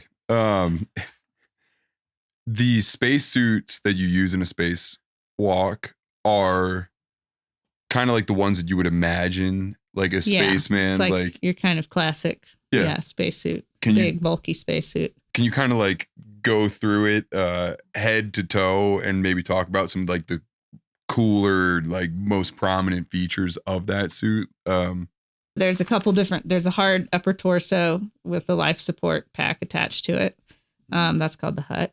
And there's a couple different sizes of that. And then from there, you can build it up. So there's arm segments. It's modular? Yeah. Oh, that's so super cool. When 2 people are getting ready to do a spacewalk, you build their spacesuits. So that's like a bunch of activities that we have. How long does that take? Not like you'll do it on a day. You just go, we have a bunch of different arm segments that are different lengths. Everyone flies their own custom gloves. So I have my own gloves that I flew, different leg segments. So you just go, unstow the right size leg segment, for example, and put it on the suits. So you do that just in the days leading up to the EVA.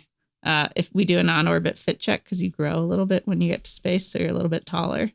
So they spec out your suit based on the ground, like what you use on the ground. But then you get to try it on and get pressurized and like play with the tools and, learn how to use it in the microgravity environment. Cause it's we do a lot of training in the pool. That's where we do all of our spacewalk training. Mm-hmm. And it's kind of similar to space. Like, we have a dive team that basically makes you neutrally buoyant. And then they kind of tend you. And so you get to simulate. There's a mock-up of space station in this giant pool, and you can simulate a spacewalk. But you still have gravity. Like, if you go upside down, all the blood rushes to your head. You have water drag. So yeah, I was gonna say, like, I feel like the resistance of the water, like and moving around is a lot harder in the pool. Yeah. But you get on space, and like all you have to do is just like you like let go of a tool, and you like push it a little bit, and it flies out to the end of its tether and like comes right back at you at the same speed. And getting used to that, like just like how everything moves, and then how you move in the suit, was just like completely different. And the only way that you can do it is to just go do the spacewalk. When we were fly fishing yesterday, which is how we met these folks. Well, I met them before, but like that's why these folks are here now. I heard you say something about a jetpack, and I want to know more about that, as I'm sure our listeners want to know more about. Yeah. So going back to the suit. Yeah. On the life support pack called a Pliss on our back, kind of like a backpack, there's what's called the Safer, and it's a jetpack in case you become separated from structure. Really? Which would be like worst of the worst case, because you also have 2 tethers that attach to your suit. One long tether, a steel cable going back to the airlock, and then one shorter, like 6-foot tether that you attach when you get to a work site and you're going to go. You're always holding on to structure, or you have that tether down. So you're never just kind of hands-free floating there. But the jetpack is for if for some reason you've become completely untethered from space station, which would involve multiple failures, you can deploy this jetpack and kind of fly yourself back to space station. That is wild. They have tested that. And so someone did actually get to fly it around. It was the space shuttle at the time, but it would be pretty wild to be like just completely out there by yourself. Did they test it with like some crazy long tether or something like that? No, like, he was completely free flying. They just let him raw There's a dog pretty it? That's cool crazy. photo. I'll show you the photo. Yeah. Well, it's crazy, but it was like space shuttle could maneuver to go get him in a way that space station couldn't maneuver to pick someone up. Good Lord.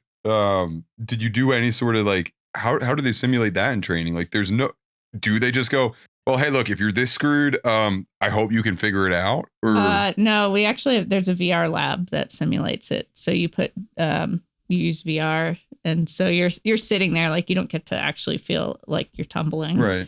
But you do, like you're looking through the goggles and seeing space station tumble away from you and kind of going through all the actions to get back. That makes me anxious just thinking about like that. That sounds like like the worst VR game ever.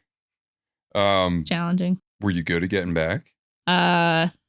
Yeah, but like after a couple runs, you're like, okay, I got this. But like, it's hard to imagine how that would go down in real life. I would imagine like the absolute sense like, of there would be a lot of emotions. Happening.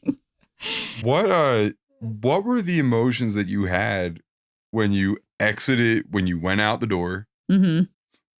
and now you are? I mean, that's got to be like next level. Yeah, it's a mix because that whole morning, like EVA day is super, like the morning is a pretty tight timeline. You have 2 crew members who are doing the spacewalk, and then you're also supported by the other guys inside, and they're kind of running the day. So they're helping you get into the suit, getting all the systems ready, getting all the, making sure all the tools are good and stuff. But it's a pretty like stressful, high pressure morning. Yeah. And then you get in the airlock, and then you have about 30 minutes while you depress the airlock down to vacuum to kind of just like take a moment and chill out for a second. And then EV1. So I was EV2. There's 1 and 2. Jasmin, like one of my best friends, was EV1, which was really cool. Was this her first time doing a spacewalk too? It was both of our first times. So you and your best friend are sitting in this airlock being like... Yeah. So she opens the hatch, and EV1 goes out head first. So she kind of pokes her head through the hatchway and somersaults out into space where it's daytime. So Earth is below us. And I go out feet first. So I kind of come out, and then there's this circular handrail through the airlock. So I like come out and then kind of jungle gym around until I'm hanging from the handrail, like hanging, you're just floating there. Yeah. But I have one hand there, and then you just look down and like,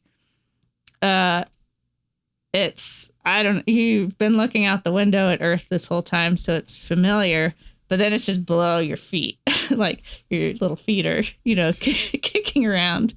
And we were above an ocean at that point. I don't know where exactly over Earth we were, but the whole planet's just right there. Does ground give you a minute to just take the experience in, or is it just straight to work? No, they give you a minute, and we actually have a couple minutes. Once we get, so we both have a tool bag with us. And so we get our bags and our tethers all sort of situated, do buddy checks. And then we have a couple minutes just to practice like moving around in the suit. Cause that's the first time that we've actually gotten to like move around in the spacesuit, with all the tools and tethers. And so it's called adaptation practice for new spacewalkers. But I was like, some people describe getting out there and just like death gripping the handrail and just kind of being like gripped for a little bit until you sort of get into it and start moving. I didn't know if that would happen. I felt pretty comfortable like going out the door. Like I was like I think mostly just really focused on the like getting to work and doing all the things that we had to do on the spacewalk. Like we were both just like ready to get down to business. But it definitely took a couple minutes just to like look around. And here is a video clip of Loral O'Hara on her EVA. How's empty today? I say easier than the NBL. I think it will. You just are flopping around there. And we're going to release the surge cover bolts, the remaining 2A, 2B, 3A, and 3B. And these are the ones that are inboard right next to each other. Alphas are farthest away from you. Bravos are kind of the next ones in. And we're going to have you translate back the way that you came out so that you're just zenith of Loral. And we think that you can get into a good position either on that 3866 handrail or just zenith of her, wherever you think is good to assist her with kind of handing tools back and forth and managing that bag.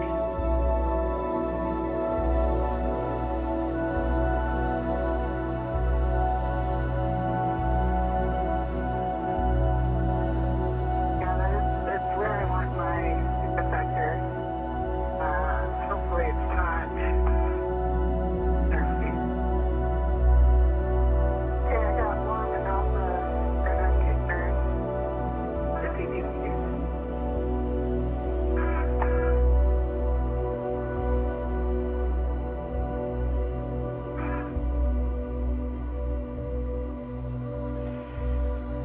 For Jaws, Right waist tether on the deer.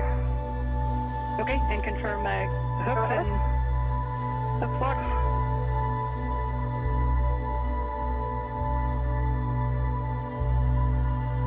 Well, do you know was the MLI pretty tight?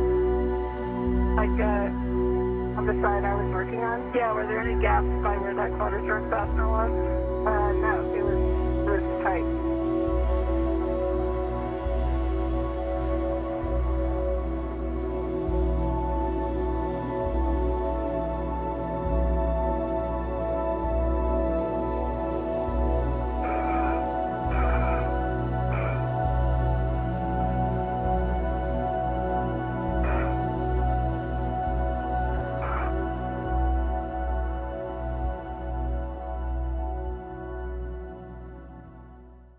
So would you say that was like maybe your highlight day? I mean, I would think it'd be like a tie between like launch and that, right? Yeah, that was like a peak day in my life. Yeah. Our spacewalk, the spacewalk was interesting because ours didn't really go as planned. Like we got way off our timeline for various reasons. Okay. And so coming in the door, it's like simultaneously this like peak life experience. You've also just been like completely high on adrenaline, like all day long, super tired physically, super tired mentally. And then also we're also just like what, it not like wasn't a failure, but like But you're sort of frustrated with the work. The way we wanted it to. So you're just like bouncing all over the place. Like I think Jasmin and I stayed up till like 1 or 2 in the morning that night, just like talking it over and over again. It's funny because I feel like we all view this from the lens of like a space tourist. Uh-huh. And it's really hard for us to imagine like it being like the job and having like an experience like that, but also being frustrated in how the work went. Like what it sounds like you're saying is it was a really, really cool day, but it was also kind of a bad day at the office. It was also one of the most frustrating days. Yeah. Yeah. Okay, so you do the spacewalk. The rest of your stay pretty much goes as planned. Yeah. As much as maybe something like that does. Much as like any space flight goes. Right. Yeah, things are always changing. But yeah, after the spacewalk, we got the SpaceX cargo mission. So we got done with the spacewalk and pretty much almost immediately like rolled into a really intense 30 days of science. Mm-hmm. We sent that cargo vehicle and then also a Cygnus like the other kind of cargo vehicle we get that takes all of our trash off space station. We undocked both those vehicles 2 days before Christmas. Had kind of a quiet week between Christmas and New Year's, and then we had some other, like, we got another Cygnus vehicle with new science, and kind of had like it was even keel after that. It's got to be unbelievable to have this experience and be in these places. It's also, like anything else, you probably get you have to get homesick a little bit, or maybe not homesick, but like at least aware, like on Christmas, like, oh, I normally spend it this way, and here I am. Yeah. Doing Major Tom shit. Yeah. Like I miss my family at Christmas, and especially when everyone's together, but it's also really special to be somewhere like Space Station. Yeah. And the crew, like my crew was awesome. We were really close. Yeah. And so it was cool to get to celebrate the holidays with them. Everyone, like my crew, it was Jasmin and I from NASA, like Americans. And then we also had a Danish astronaut, Andy Mogensen, and a Japanese astronaut, Satoshi Furukawa, on board. And then our 3 Russian cosmonauts. So it was like a really cool, like international. Oh, that is pretty sick. Yeah. Like everyone brought their traditions, and we all like fly little things. Had a little Christmas Eve, Christmas Day. I don't know why. I'm just like, it was really. I was really imagining you like kind of sitting in your little cabin and just like, I don't know why I didn't immediately go like, oh, that was actually probably pretty darn cool. It was really cool. But we had been so busy because we had the 2 cargo vehicles on orbit, like getting rid of them. The week leading up to Christmas, we'd been so busy, like we didn't decorate or anything. And then it was like Christmas Eve morning.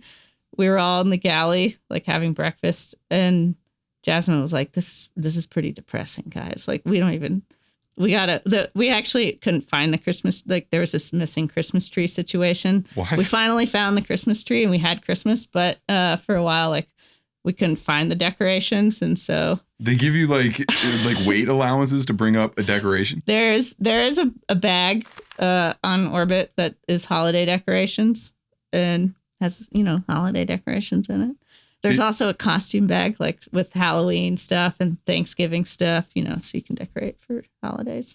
But we made stockings and, just kind of pin the stockings up to a handrail. And I guess they figured we decorated Christmas cookies. I guess they figured the extra weight is worth the morale boost. Yeah.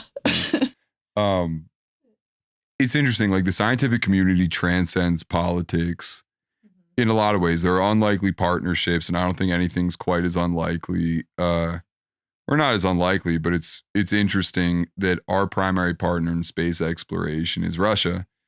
Folks that we have like a lot of tension with down here on Earth. What's your take on that? Like, how can a partnership like that exist amid like kind of like a tense political climate?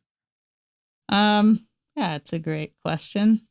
The International Space Station program, one, just kind of at a like nuts and bolts level space station.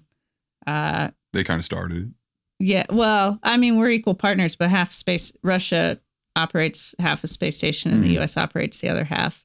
But it's one space station, and it's designed such that we are dependent on the other side in order to keep space station operating. So we do rely on each other just on a day-to-day basis to keep it operating. And obviously, like as crew members, we're operating as a crew and trusting each other with our lives. And so there's just, there's that recognition.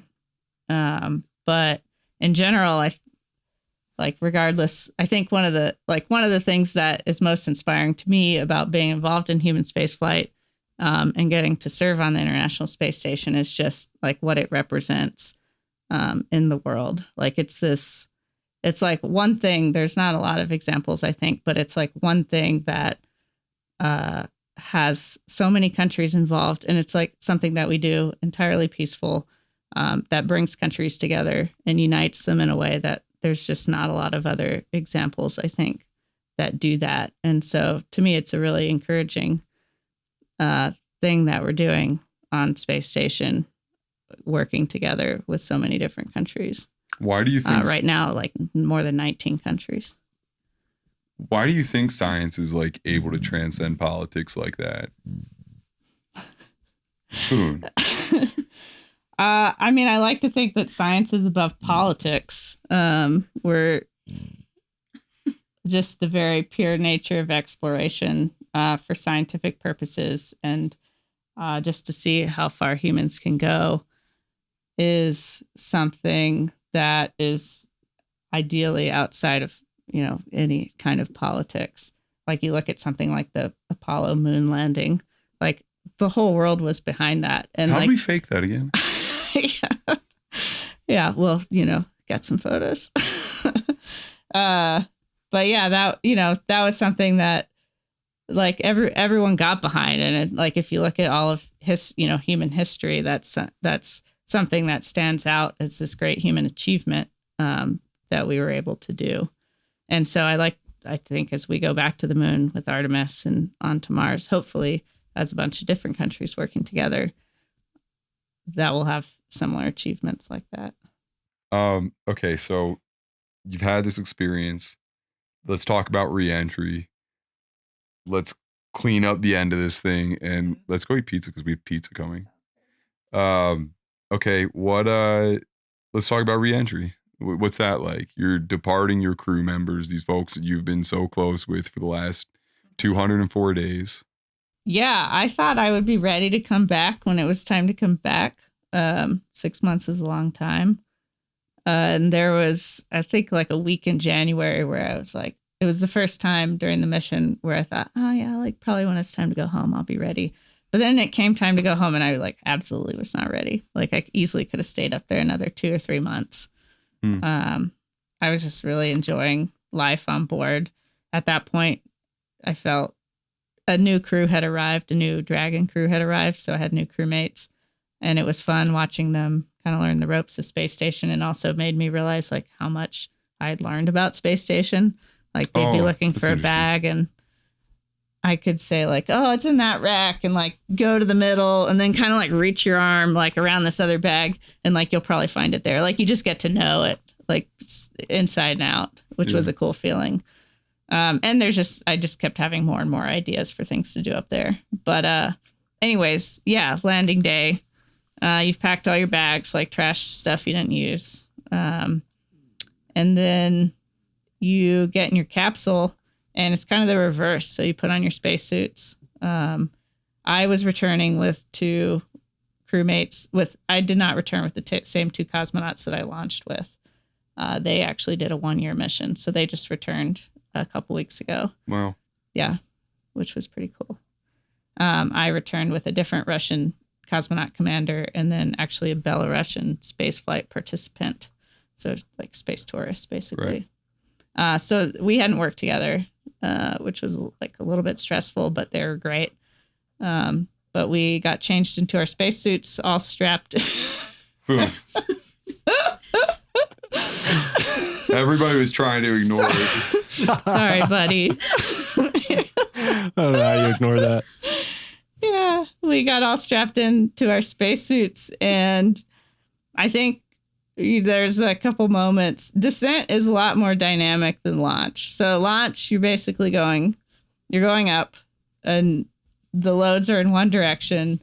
And you also just have a whole mission ahead of you. Going back down, like, you're going home, but the ride is just a lot more dynamic. And there's a lot more things happen on the way down. Really? That are pretty critical to you making it safely to the ground. So, and the crew has a lot more action to take on the descent. But just even the undock from space station, like you have no idea. Anything can happen. Like you have no idea if you're ever going to come back to space station again. So It's definitely emotional. And Soyuz has windows and I have a window right next to my head. So as we undocked, the spacecraft backs away from the docking port and then rotates. And so I can see airlock outside my window, the US airlock outside my window. That goes out of view. And then as the spacecraft rotates, you see the solar arrays, these like giant gold arrays that you've been seeing every day for the last like 204 days. But then you're seeing them like maybe for the last time. I have no idea if I'll ever go there again. And so it's this thing that you know so well and love, and you're leaving it. And so that was hard. You have 2 orbits then while you're getting ready to actually re-enter the atmosphere. And I got to see some of my favorite places on the planet, which was cool and unexpected. Like we flew up over the Himalayas, Japan, like out over the Pacific into sunset. It was just like one of my favorite passes to make. Yeah. So that was really cool. And then like you actually get to the point where you're going to re-enter the atmosphere, and you're flying kind of northeast up across Africa, like up the Arabian Peninsula and towards Kazakhstan, basically. And like northern Africa is really really colorful. The Sahara Desert, Mediterranean, and everything is just a really beautiful view from space, kind of like your classic space view. And also one of my favorites. And so like we're coming up and I'm just looking out the window and you see like northern Africa. I saw the Nile River, all the reservoirs, and that's like as we're starting to enter the atmosphere. So I started to see like all the little bits of just like, I mean, that just looks like flames outside your window, pieces of the window and the heat shield burning as you're entering the atmosphere, and the G's are starting to build. And so I'm just like watching this super familiar scene of the Nile, and that whole scene as we're flying up and the window's burning and like getting darker and darker until finally it's just completely charred and you can't see anything. But at that point also the G's are really high. And, that sounds terrifying. It was beautiful. Yeah. Yeah. It's, I suppose terrifying as well. But at that point it was just this crazy ride. Like you're just doing it. And like this is similar to launch. Like things are pretty out of your control. Like if something goes wrong, you have to take pretty quick action at that point. But so you're just like looking at the screens, monitoring the systems, but also just you're there for the ride. We hit 4.5 Gs also on descent, same as landing. But at this point, you've been in microgravity for 6 months. Oh, so it's yeah. So I remember thinking like, oh, that's like we must be getting close to like 3 or 4 Gs. And I look at the control panel and we're like at 0.3 or 0.4. And I was like, we're not even at half a G yet. And I feel like there's an elephant on my chest. It was crazy. What did it feel like when you got to 4? Like there were 4 elephants on your chest? Yeah. Okay. It was just a lot more extreme than like the same 4.5 Gs was not the same 4.5 Gs. But yeah, you make it through. Probably the most critical part of descent is the parachutes opening. And there's a main parachute and a reserve parachute. And so the odds of a parachute opening are really high. Like the parachute is never not open, but you also know like that's a critical point. And so you're just waiting for the chutes to open. And when they opened the capsule, like anything under parachute, like we were spinning. The capsule was spinning, but then it was also swinging around. So it's just like you're just on like Mr. Toad's Wild Ride. Oh, like, everything's moving around, and you're just like swinging around wildly underneath the parachute. Is there like a major sense of relief when you hit the ground, I'd say the major sense of relief was one when the parachutes opened. Uh-huh. We kind of just like me and then the other woman she was in the left seat. Like she kind of started laughing. Like all 3 of us were just kind of like laughing and like celebrating. Yeah. I had to stow 2 hand controllers at that point, so I was like also then immediately focused on trying to get those stowed before the next things happened. But yeah, that was a good feeling. And then as we settled out underneath the parachute, it kind of just felt like we were in a boat, like in a ship in the ocean. Like as you're headed out to sea, you just kind of get these like gentle rollers and you're just kind of swaying a little bit. And it was really nice. And where do you land? In Kazakhstan. Yeah. Kind of in. Who's there to pick you up? I'd say the middle of nowhere, but there's people around. Sure. The whole ground, there's a ground team that's there. So like all of our flight surgeons are there. The chiefs of our office are there.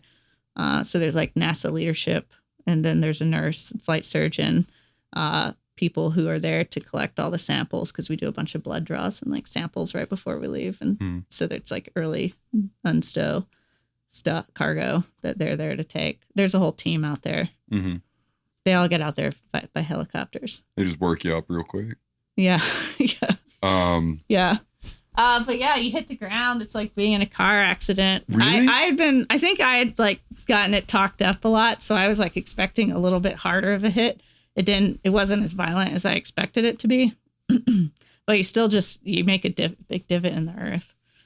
And we landed kind of on our side, like the capsule was on its side. So we were a little bit heads down, which was really uncomfortable. Like all three of us. Yeah. They'd only been on orbit for 10 days, but all three of us were like, and then they roll the capsule upright, and then you're at least kind of like sitting a little bit more upright. What is it like to go from experiencing zero gravity or microgravity to 4Gs, 4.5 Gs, and then just being like reacquainted with gravity as we know it?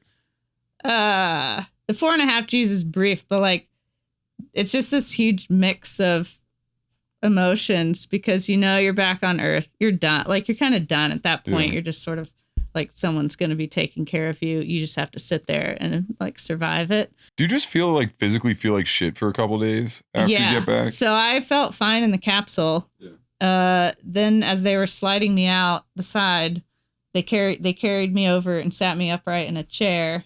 Like there's just a tarp on the ground. You're in the middle of the steppe in Kazakhstan. So there's like nothing around except maybe some guys on horses. And there's 3 chairs in this. So they plop you down in this chair. It was pretty hot. The sun was out. So you're like sitting in the sun in your spacesuit. And the second they sat me upright, I was just like, oh no. Like I felt so bad for about 12 hours. I just started throwing up. Oh, really? And it was just like rounds. I'd be like, okay, I'm good. And then I'd be right back in it. Did they attribute it to anything? Is that like a normal reaction? That's pretty normal. Why? Well, your vestibular system is completely confused. Like gravity is basically completely confused your whole vestibular system. So it's trying to figure out. It's got to recalibrate. Yeah, it's got to recalibrate. So it's just nauseous. It's like being severely motion sick. Ugh. Yeah, it was not. But it's also this experience that like it's this really unique experience. And so you're also like the charred capsule was sitting right in front of me. So, and they're also trying to like give you gifts. Like I got this little Matryoshka doll with my face on it and stuff. So they're like, all these people are here. They're so excited to see you. You're so excited to see them. It's like you're back on planet Earth. The capsule is there. And so you're trying to like enjoy it, but it's just like I'd like enjoy it for a minute. You call it like I called my mom on a satellite phone and talked to her for about 30 seconds, and then was just like, so I can't do it. I gotta throw up again. So you're just it was just this like rounds of enjoying the moment and then just hating your life and puking into a plastic bag. It was like it's not very glamorous. I was gonna say it doesn't sound like the glamorous reentry. Like I have like this triumphant like pop the hatch. Yeah. I mean, some people feel really good, but like I was also like, oh, it's just like I must be like in the worst shape of anyone.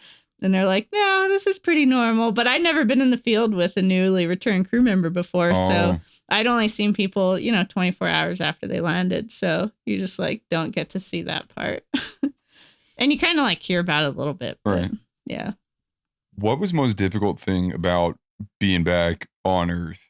Was it like overcoming like that sense of just like gravity and, kind of readjusting to working under load or? Yeah. Well, the first week I was back, it was probably 4 or 5 days before I felt pretty good that I didn't feel nauseous every time I tried to walk around or do stuff. Really? Yeah.